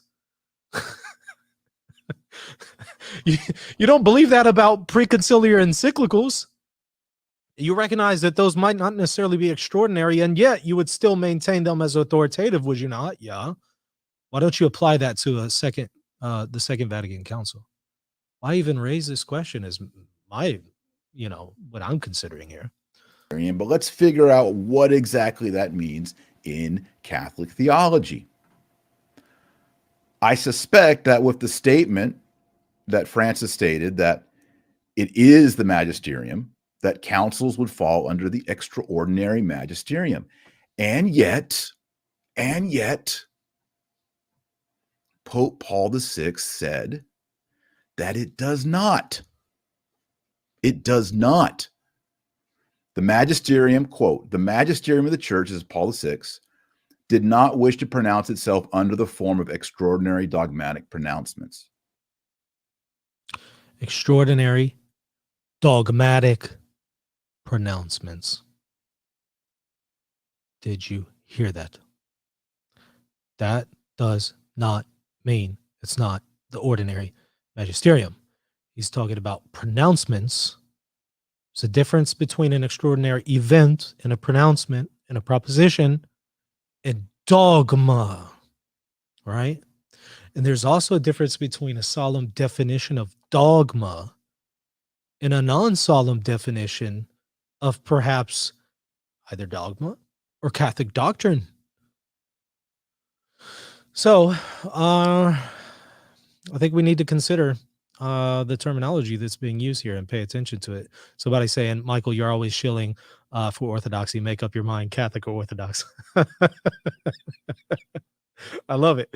That's what I've been telling y'all, right? For every Catholic, I sound like I'm an Orthodox. For every Orthodox, I sound Catholic. To liberals, I sound traditionalist. To a traditionalist, I sound liberal. It's because you can't fit me into any one of these little categories because these boxes generally don't work. There are nuances that sometimes bleed over into some of these things. There are some things that the Orthodox are right about. Not that we've lost anything in the Catholic Church as far as definitive teachings. No. That's not what I'm saying. There are some things, however, that they're right about. Should we separate chrismation from baptism? No. Is this somehow, destroying souls? No, that's not the point. Should we withhold communion from infants? No, we should not. Is that somehow destroying the soul of the infant and they're not going to go to heaven if they die after they're baptized? That's not what I'm saying. But we don't want to reduce everything to its bare minimum. There are some things that we could learn from the Orthodox that they have done a better job in retaining when it comes to tradition. The Orthodox, and here I'm talking about the Catholics, Eastern Catholics, and the Eastern Orthodox. There's some things that the East has done better in preserving than we have. Are our changes lawful? Yeah. Did the church have that authority in the Western Rite to make these changes? Yeah. In some cases, they were good. In some cases, I don't think they were as helpful as some of the things that the East has preserved.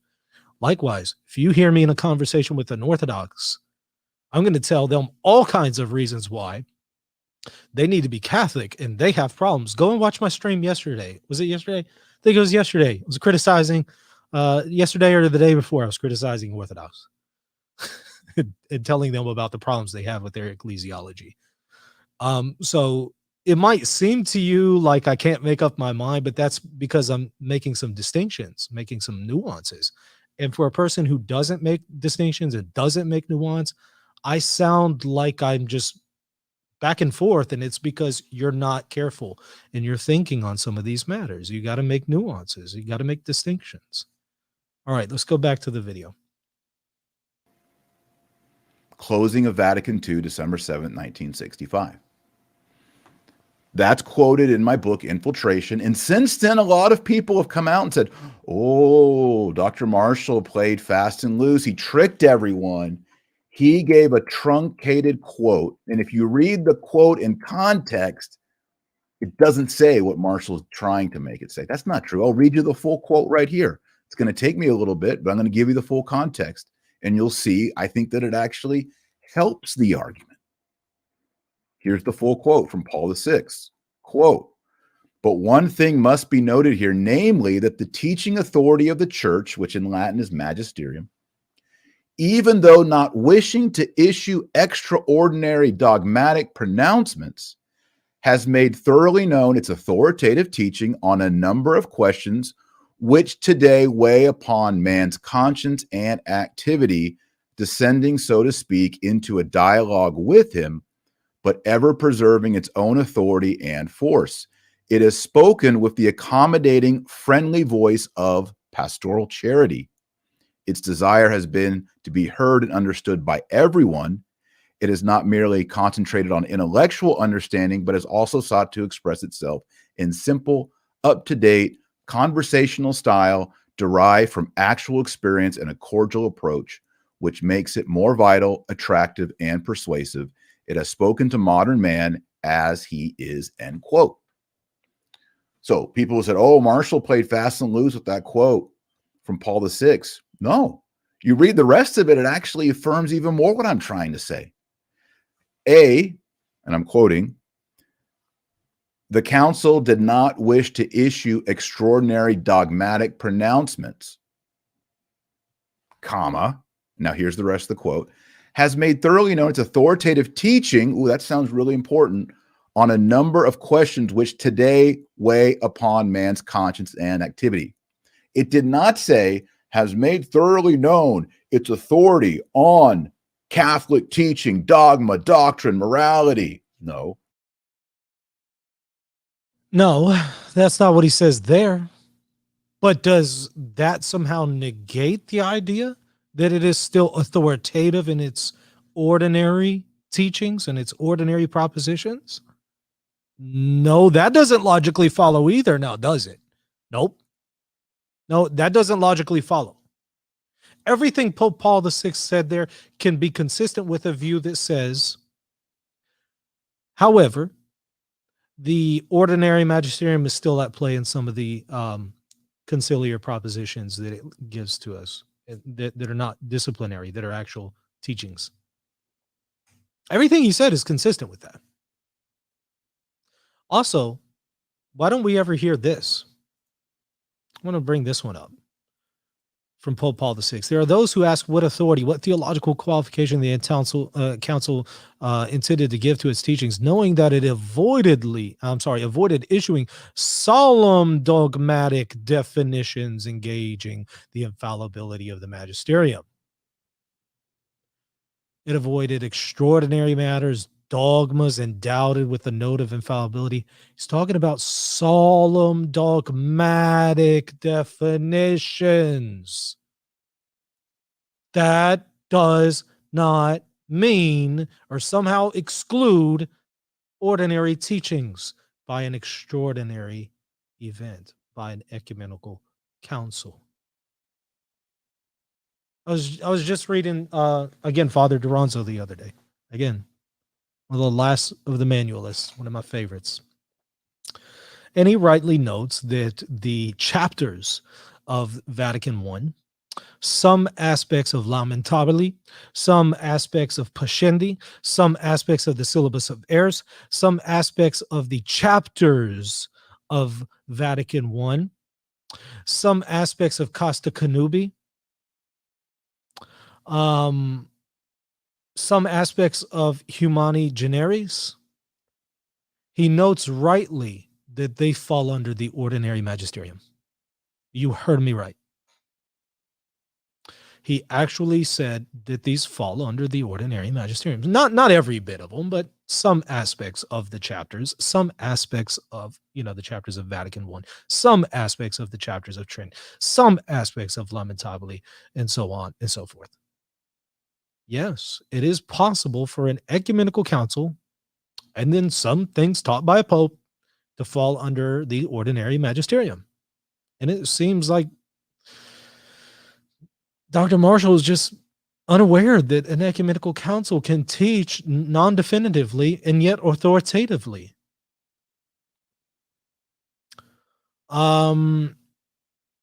What do you make of the chapters? Do you think that everything proposed in the chapters are infallible? Some have taken that proposition. I mean, some have taken that position, sure. And I mean, I wouldn't be that much opposed to you if you took the position, as long as you still recognize that an ecumenical council could teach non-definitively.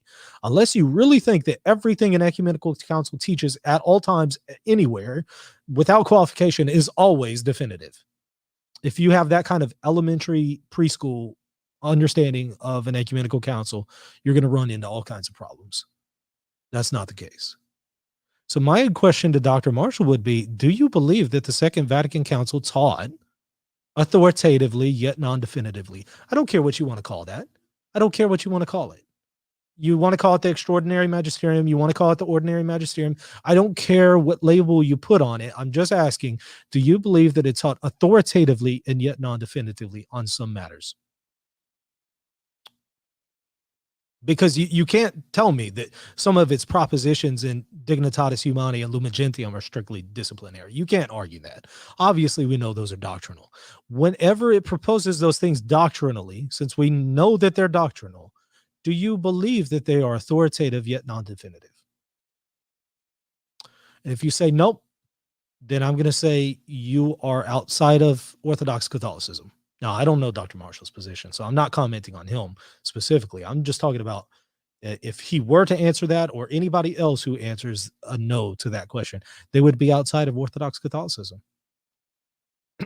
Because that means that you are now opposing something that you are to give assent of intellect and will to. You're in sin. And the manualists in the preconciliar era long recognized that these things exist, that there are authoritative yet non-definitive teachings of councils and popes, and that you are to give that level of assent to them, assent of intellect and will at the very least. They recognize that. This is nothing post-conciliar. That's fundamentally taught in the preconciliar era. Shouldn't be a problem there. I truly want to know what Dr. Marshall's position is here on the Second Vatican Council. And again, I can respect somebody who would say, yeah, I believe that, I affirm that, I just don't assent to this proposition of Vatican II because I believe it's outweighed by this previous proposition, and they go into all the details and try to make a case. Okay, I can see that. Even if I don't agree with you on how you've weighed those propositions, I could at least see that you're struggling with this. You're not trying to be obstinate. You're not trying to be a dissenter. You're really trying to engage the magisterium here. You're trying to take things seriously, but you just see something in the syllabus of errors outweighing something in the Second Vatican Council. Okay, you're at least, yeah, you're at least trying to engage this, and you're not trying to dissent. So I would like to hear more. Let's listen to just a little more. We'll wrap it up. Authoritative teaching on things that weigh upon man's conscience and activity. Descending, so to speak, into a dialogue with him. In other words, it did not speak authoritatively on dogma and morality. It spoke authoritatively on things questioning man's conscience and his activity in dialogue with him.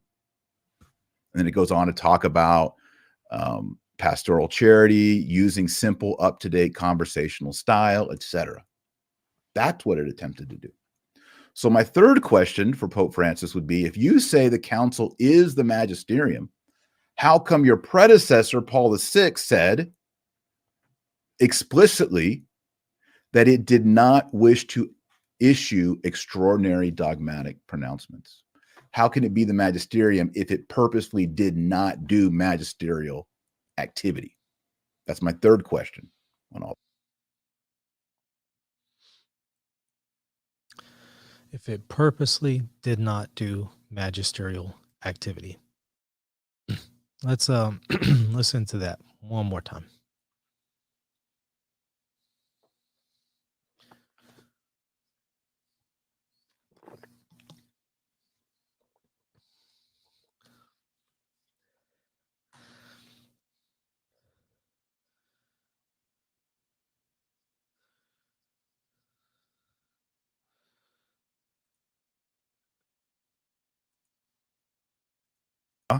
Now, here sounds really important, on a number of questions which today weigh upon man's conscience and activity. It did not say, has made thoroughly known its authority on Catholic teaching, dogma, doctrine, morality. No, authoritative teaching on things that weigh upon man's conscience and activity. Descending, so to speak, into a dialogue with him. In other words, it did not speak authoritatively on dogma and morality. It spoke authoritatively on things questioning man's conscience and his activity in dialogue with him. But is that all that it did? Is there really nothing in between? Are we really not able to make enough distinctions here? It's either that or that. There's nothing in between there. It wouldn't be possible that maybe we could affirm everything that Paul VI said, and yet there's still a middle position that he would still affirm and say elsewhere, which he did elsewhere. So both hands. Goes back to that Protestant problem of either or. I'm seeing it here. It's both hands. Yes, it talked about all these things, and yeah, but it also still spoke authoritatively yet non-definitively on some matters, and it spoke authoritatively and definitively on some other matters in a non-solemn definition. Non-solemn. Those are two categories missing here in Dr. Marshall's mind. He thinks either it's, this little fluff, this pastoral discipline that Paul VI is talking about, or it's dogmatic, solemn definition. There's nothing in between. And that's a concern.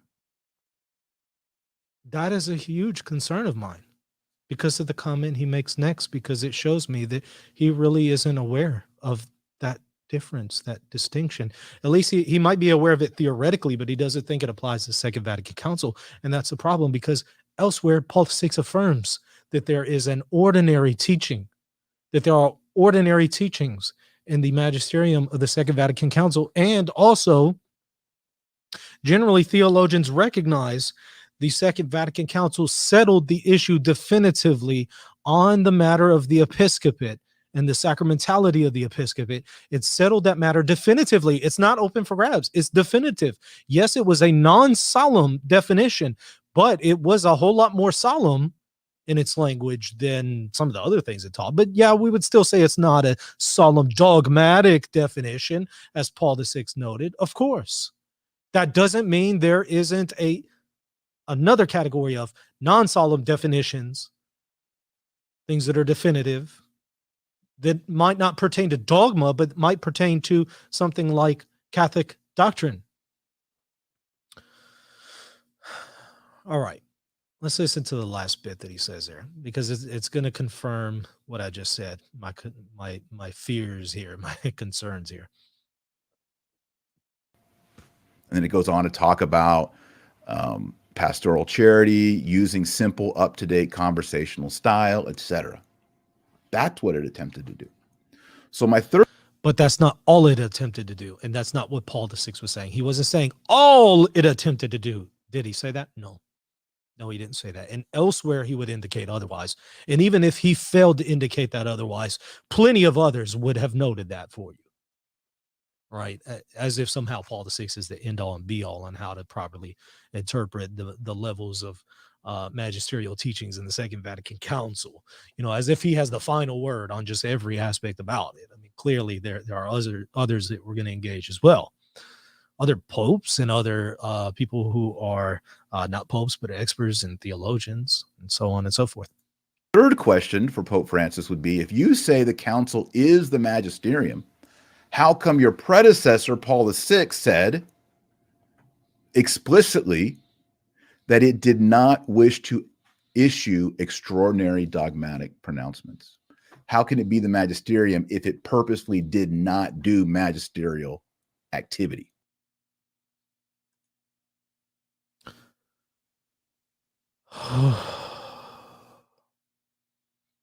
Again, my biggest concerns were confirmed here. In Dr. Marshall's mind, it's either extraordinary magisterium, solemn definitions, or discipline. There's nothing in between. At least when it comes to an ecumenical council, nothing in between.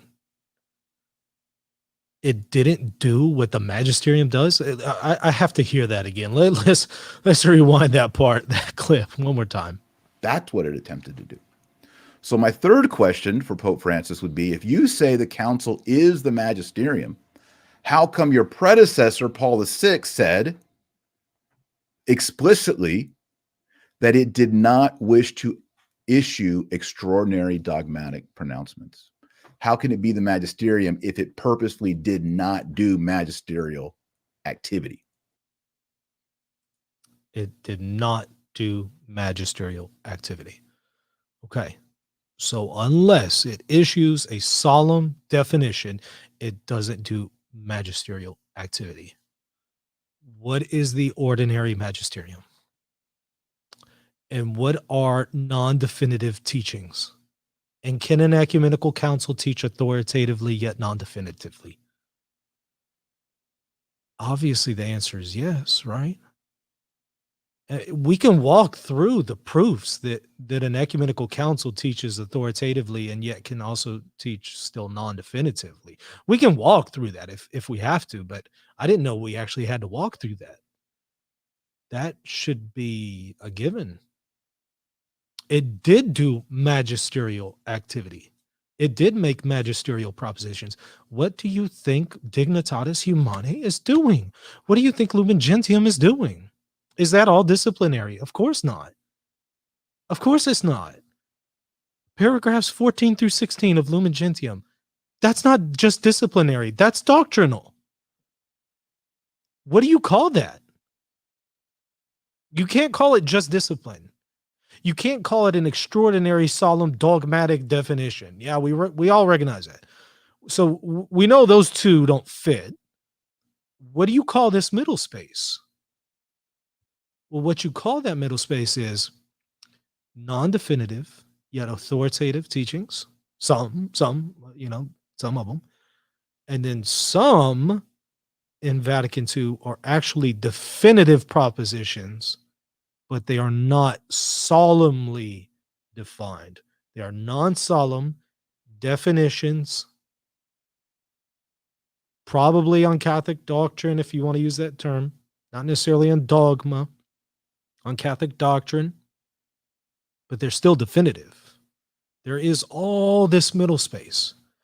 And what I've noticed is people who aren't aware of that middle space when it comes to ecumenical councils or the papal magisterium, when they're unaware of that, they end up in all kinds of extremes.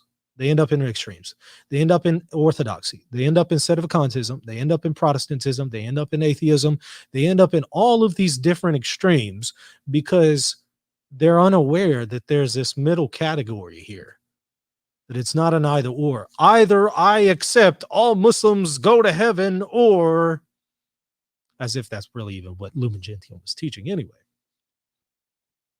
That'd be an abuse of the Second Vatican Council. But, it neglects this concept here of non-definitive yet authoritative teachings. So I'm very concerned about that. And there are already 22,000 viewers who have been exposed to this. That's concerning. And that's only a few hours ago. There's going to be a whole lot more they're going to see it. And so, and I'm not trying to really go at Dr. Marshall here. I mean, again, I believe that he's a good man, and I believe that his heart is in the right direction. I believe that we're on the same team. I believe that we're fighting the same fight together.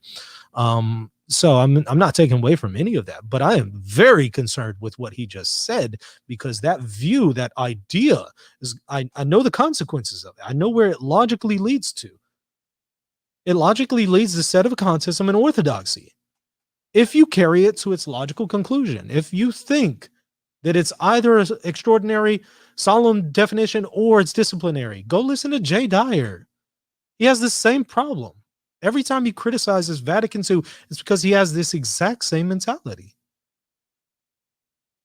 And he'll point out some difference between, mortalium animos, which, he'll try to argue there's a difference between that and Lumen Gentium and other practices or other decisions of the Second Vatican Council. And because he lacks that middle position, that middle understanding and other understandings, he ends up in false conclusions. I've seen where this leads, the consequences of these ideas. I see where it leads. I've seen there. I've lived them out at some point, some of these things. So I'm very concerned about them. So I hope y'all don't misunderstand me. I'm not trying to take away from Dr. Marshall himself. I'm more concerned about what he is saying and the consequences of those ideas, and all the people who are watching this who are going to be under the wrong impression. I heard somebody the other day, and all kinds of Catholics were watching this live stream, and the individual was saying that unless an encyclical of a pope, unless the proposition in the encyclical has been repeated multiple times in previous encyclicals, it's not part of the magisterium. I heard that, I almost passed out.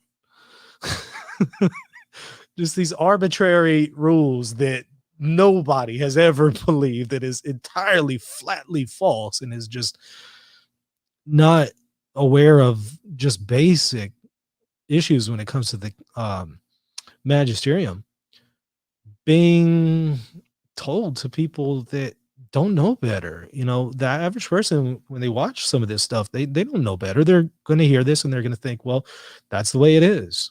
And so we got to be very, very careful if we're going to comment on the magisterium and how it works. We need to try to do our job here and do some work and try to understand it properly. Because I think that this is going to mislead a lot of people unintentionally. I don't think that he's trying to intentionally. No, his heart's in the right place. He wants to serve Christ. He wants to stand up for the truth. He wants to be faithful to the church. His heart's in the right place. Not questioning that. I would question what he said. Is it consistent with those things? Unintentionally? Yeah, I think it is.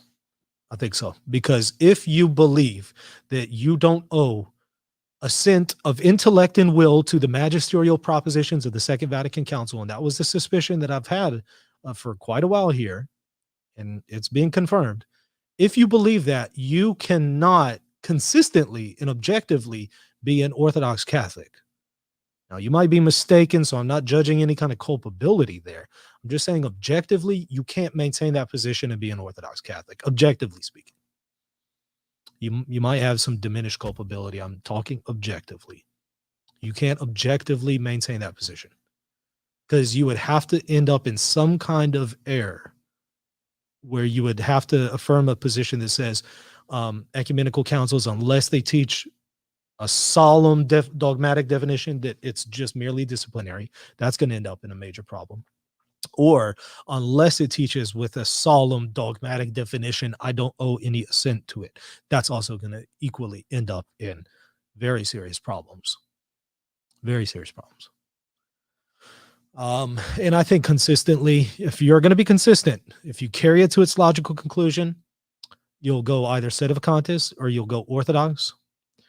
You'll go Orthodox if you're more consistent and you think through the issues carefully. You'll go sedevacantists if you think through the issues less carefully. But you will go one of those if you think through these issues in those positions. So that's my concern there. I know I've been saying we're going to wrap it up here. I don't show. Do y'all have any questions in the chat? I'm trying to see what I was sent to at Reason in Theology. If y'all can send some, I'll answer a few. Till then, we'll walk just a little bit longer here. That's my third question on all this. My fourth question to Pope Francis is, if Vatican II is the magisterium, as you said 24 hours ago, is it infallible? Is Vatican II infallible? Now, I quoted Paul VI on this as well in the book Infiltration. And a lot of my detractors said, oh, Marshall, he quoted that, but he pulled it out of context. If you read the full context, it doesn't mean what Marshall says it means. So today we will read the whole context. Okay, so the quote is Paul VI, January 12, 1966, quote, in view of the pastoral nature of the council, it has avoided proclaiming in any extraordinary manner any dogma carrying the mark of infallibility, end quote. Carrying the mark of infallibility, right? Let's hear it again. Detractor said, oh, Marshall, he quoted that, but he pulled it out of context. If you read the full context, it doesn't mean what Marshall says it means. So today we will read the whole context. Okay, so the quote is Paul VI, January 12, 1966, quote, in view of the pastoral nature of the council, it has avoided proclaiming in any extraordinary manner any dogma carrying the mark of infallibility. Extraordinary dogma carrying the mark of infallibility. Extraordinary dogma. I mean, we gotta stress that. There are definitive teachings that are ordinary. There are also definitive teachings that are not about dogma, but are theological conclusions, dogmatic facts, right? Seems that we're unaware of that, and so it's going to lead to some very, very, very serious problems here. End quote. Paul VI, 1966. People say, oh, Marshall, he didn't quote the whole thing. Let's quote the whole thing. Here we go. Quote, there are those who ask, what is the authority, the theological qualification that the council wanted to attribute to its teachings, knowing that it avoided giving solemn dogmatic definitions. Solemn dogmatic definitions. There are teachings that are definitive but are non-solemn. I gave one example, the sacramentality of the episcopate. Why even ask this question is my question. Why even ask, is Vatican II infallible? That's such an elementary question, in my opinion. Whenever somebody asks that, I always know I'm engaging somebody who's, hasn't really studied these issues very well. Whenever somebody asks that, it's just, you're asking the wrong questions. First of all, yeah, it has taught some things infallibly, yet non solemnly, and not necessarily about dogma. See how I got through everything Paul VI just said there and still maintains that something was taught infallibly? It's because we're doing nuances, right? We're making distinctions. Well, there's also still non-definitive teachings that are authoritative that you do owe assent of intellect and will to, as I've previously said. And so the question of, is Vatican II infallible, is frankly irrelevant. The question is, do you owe assent to it, and what level of assent do you owe to its magisterial propositions? That's a better question. That's a way better question than, is it infallible? Because I'll say, yeah, but not by what you think of solemn definitions, because you seem to think that that's all infallibility means. But once we get past that problem, again, so what? Let's say it didn't define, define anything, even though non-solemnly, definitively. Let's say there was nothing definitive or infallible Vatican II. Let's just say it's all just ordinary magisterium. That's fine. Again, the question that I'm going to ask to you is, okay, no, but do you owe assent of intellect and will, at the very least, to its teachings? And we know there are teachings in there. Yes or no? If you say no, you're not an Orthodox Catholic. If you say yes, then I'm going to say, what's the problem? Why aren't you doing that? Y'all seeing what I'm stepping in here? It's a major issue. I think that We need to work through this better. And I'm talking about Catholics, and I'm also talking about Orthodox. Now, I expect Orthodox to not know these things. I expect that because they aren't part of the fullness of the faith. I expect them to not understand how the Magisterium works. But I expect somebody who's on YouTube every day, who has this many subscribers and this many people listening, therefore a responsibility to know better than this, to know how the Magisterium works. I would like to see Dr. Marshall come out and say, hey, you know what? I've had to revise some of these things. And you know what? We actually do owe some assent here to the magisterial propositions of Vatican II. And I apologize if I gave the impression that that wasn't the case. How many of those listeners would be spared of some serious problems in the future? Because they're going to end up thinking Vatican II is up for grabs. It doesn't teach anything infallibly, which, again, we've already demonstrated is wrong. But that's where it's going to end up for the average person who's listening to this conversation. They're going to think Vatican II is not infallible. And it sounded like Paul VI said that. So, hey, it's up for grabs. Committing the infallibility of the ecclesiastical magisterium. Okay, so he's after Vatican II, people are like, what's the authority of Vatican II since it didn't do anything dogmatic? And you yourself, Paul VI, said it didn't give any extraordinary dogmatic definitions. And he says, quote, and the answer is known for those who remember the conciliar declaration of March 6, 1964, repeated on November 16, 1964. Quote, given the pastoral character of the council, it avoided pronouncing in an extraordinary way dogmas endowed with the note of infallibility. Yeah, here we go with that again. So, okay. I wonder if Dr. Marshall is aware of some of the things that Paul VI said to Lefebvre in his exchanges with him. I wonder if he's aware of that. By what I'm hearing, no, he's not. Does Dr. Marshall think that Paul VI was saying that, hey, this was purely disciplinary? Because if he thinks that, he's going to be really confused when he reads Paul VI's letter to Lefebvre, where he asserts otherwise, where he would assert that Lefebvre is bound to believe the doctrines of Vatican II. Now, how could he say that if what Dr. Marshall is saying is correctly understanding Paul VI? How could he say that? Well, he couldn't. But he could say that if what I am saying is the case, right? Albeit, side note, I think that Paul VI, it's just, he really laid the hammer down on Lefebvre, and I'm just sitting here wondering, why are you going after Lefebvre? I mean, you're going after Lefebvre, okay, but you're going after this guy, but you're not going after all the liberals who are just destroying the church.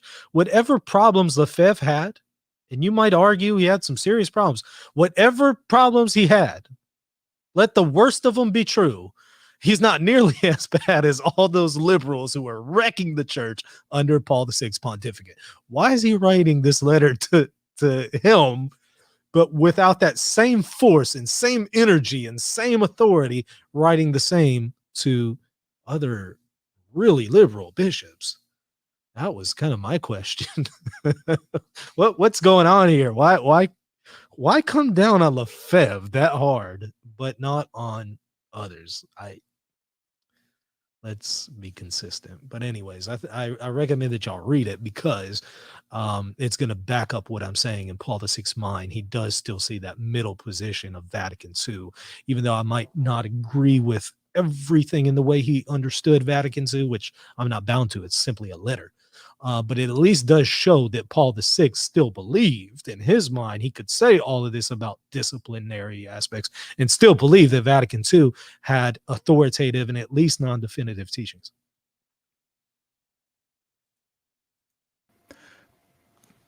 But it nevertheless endowed its teachings with the authority of the supreme ordinary magisterium, which ordinary and so clearly authentic magisterium must be accepted docilely, and sincerely by all the faithful, according to the mind of the council, regarding the nature and purposes of the individual documents, end quote. Now, what does that mean? In Catholic theology, there is two kinds of assent. There is a religious assent, and then there is the assent of faith. Two things. There are more than those two levels of assent. Read the commentary on the Professio Fidei, the concluding paragraphs of the Professio Fidei. Although it's not magisterial, it's still very helpful. You can read that to see other levels of assent. You can also read quite a few theologians in the preconciliar era who would note other levels of assent. I mean, you look at the theological notes, it's going to address your level of assent in there, right? And there's much more than just the assent of faith and religious submission of intellect and will. There's another one in the middle, at the very least, no matter how you want to categorize these things, the very least, there's a middle one in there. Y'all know what it is? Anybody? I'll let y'all answer me in the chat. Things. A religious assent and an assent of faith. For example, when it comes to the Trinity, that Christ was born of the Virgin, that he rose on the third day, or even something like the bodily assumption of Mary, we must give the assent of faith. In other words, the assent that comes from our heart is that of fidelity and faith and belief. You can't be a Catholic and say, I believe everything, but I don't believe in the resurrection. I don't assent to that faith. Can't do that. You can't say, I believe everything, but I don't assent in faith to the bodily assumption of Mary or transubstantiation, right? When it comes to dogmas, there's the assent of faith. Then there's what's called a religious assent. And these have to do. It doesn't go from assent of faith to that, but again, with things that are not dogmatically declared. So, I mean, I guess he's not familiar with ecclesiastical faith. Does Dr. Marshall believe that dogmatic facts cannot be infallibly defined? Or does he put those all under the assent of faith, which some people have done, but I think is just crazy. But yeah, some people have done that. Again, I've been talking about Duranzo. He took that position and a few others, and I don't agree at all. I respect them, but I think that that's ridiculous. No. But that we go along with because there's the gravitas, the authority of the church. Moral theologians for the last several centuries have said sometimes it is permissible not to give religious assent. Mm-hmm. This is true. Sometimes it is permissible to withhold assent of intellect and will. Do y'all know when that is the case? Y'all know when? Whenever there was something taught with a higher weight. Just like I said at the very beginning of the video, when something is taught with a higher weight that outweighs it. Now, if you're going to say that about the Second Vatican Council and its propositions, first of all, show me where there's an actual contradiction. And then once we get beyond that, show me where these preconciliar propositions outweigh Vatican II. Show me. Go. Demonstrate it. I want to see it. I'm still waiting to see that because I really haven't seen it. But hey, could be I just haven't seen that information yet. It's fine. I have not read everything under the sun. It could be out there. I just haven't seen it yet. And the majority of people who are engaged in this conversation don't even know what I'm talking about. They have no idea about how to weigh magisterial proposition. They didn't even know that there was such a thing. Let alone could they prove to me that those things outweigh somehow the Second Vatican Council. Majority of people who are engaging in this conversation don't belong in the conversation. It is permissible in some places. Here, he is asking, but it nevertheless endowed his teaching with the authority of the supreme ordinary magisterium, which ordinary and so clearly authentic magisterium must be accepted with docility and sincerely by the faithful. That is, we accept the council and what it teaches with the religious assent. what he's saying in this whole paragraph is, I am calling upon the faithful to provide assent to the council, but not the level of infallibility or extraordinary. Wrong, wrong, wrong.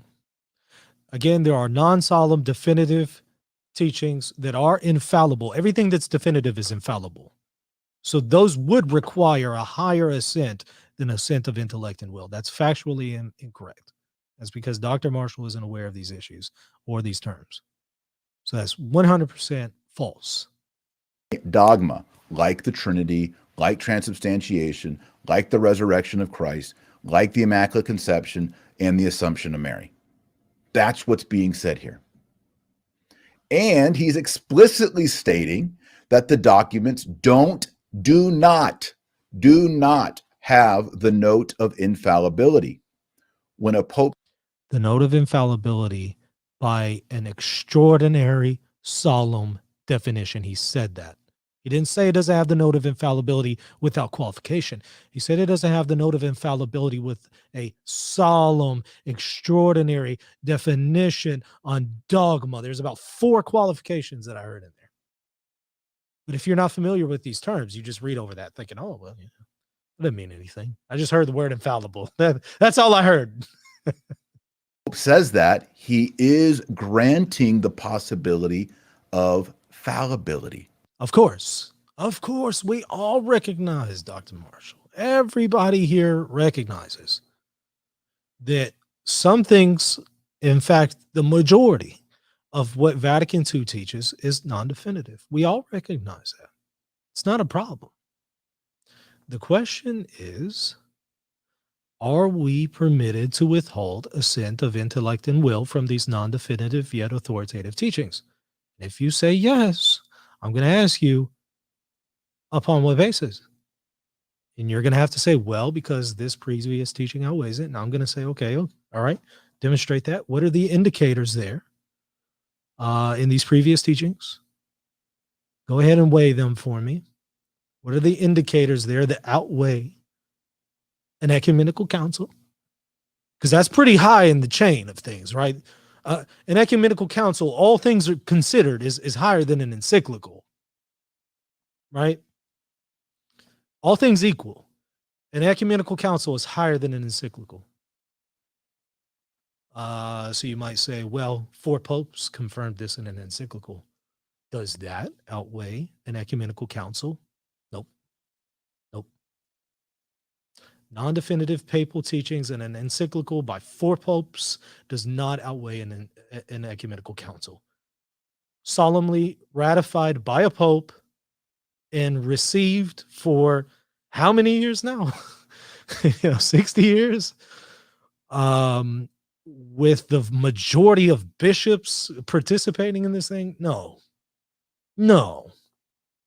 You can't argue that 3-4 popes in an encyclical outweighs an ecumenical council. You can't argue that. There's no way. But if somehow that's your position, I can at least say, I don't agree with you in the way you're weighing things, but at least I understand where you're coming from. You're trying to engage this legitimately. You're struggling with it. I respect that. But I don't think that's what's going on here. I don't think that there's any kind of struggle or trying to somehow reconcile these things. I think Dr. Marshall has just thrown Vatican II out the window. I think he's just said, hey, it's not infallible. That means I could throw it out because, hey, there are some instances in which you can withhold assent of intellect and will to ordinary teachings. Therefore, I can do that to the whole thing of Vatican II if I don't like it. That's the impression I'm getting. If I say it's not infallible, I'm saying it may be fallible. All this being the case with both of these quotes, the question for the Pope would be, how can it be that you say that the council is the magisterium when A, one Pope before you says that it did not give any extraordinary dogmatic pronouncements, and secondly, explicitly said that it does not have the note of infallibility? Dr. Marshall doesn't need Pope Francis to answer this. He just needs to talk to a theologian who knows just some of the basics about the magisterium. They could have answered these questions for him. instead of doing these rhetorical questions to Dr. Marsh, to Pope Francis that are going to end up unintentionally misleading a lot of people. Just ask these questions to Dr. Joy. He's an expert in this area. We had Dr. Lawrence on the other day, who was very, very knowledgeable. There's quite a few doctors that you could consult here who would help you. And if you don't want to go to anyone alive today, you could just read some of the manualists. They'll tell you this. So I don't find this helpful. I find this to be unintentionally harmful to people, which is one of the reasons why I'm reviewing it. In other words, this council is different than previous councils. Is it? To what extent? Because I'm going to show you the same concerns that you have. The Vatican II is different. The previous councils. I'm going to show you those same elements exist in other preconciliar ecumenical councils.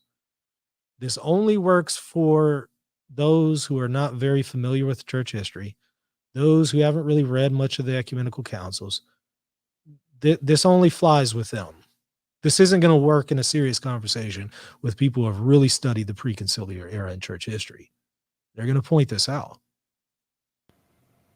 And this was stated not by a guy on a podcast and not by a guy just writing a book, but it was actually stated by a predecessor of Pope Francis, namely Pope Paul VI. And yet nothing what Pope Paul VI takes away from anything I just said. And in fact, we read Paul VI elsewhere who confirms everything that I've just said. So this is something confusing. I agree it's confusing, but I think it's Dr. Marshall who's confused here more than the issue itself. I think that's becoming apparent as we progress through the video. We'll go ahead and call it there. There's about 22 minutes left, but we're going about 2 hours, 15 minutes here. So we'll go ahead and kill the stream and maybe review the rest of it another time. And I think that I've belabored the point enough here sufficiently. So we'll leave it at that. I don't see any questions offhand here. I think there were some questions earlier in the chat, but I think most of them have probably moved on me by now. So we'll go ahead and end it there. I appreciate y'all watching and your participation. Don't forget to check us out at patreon.com/reason and theology if you would like to support us.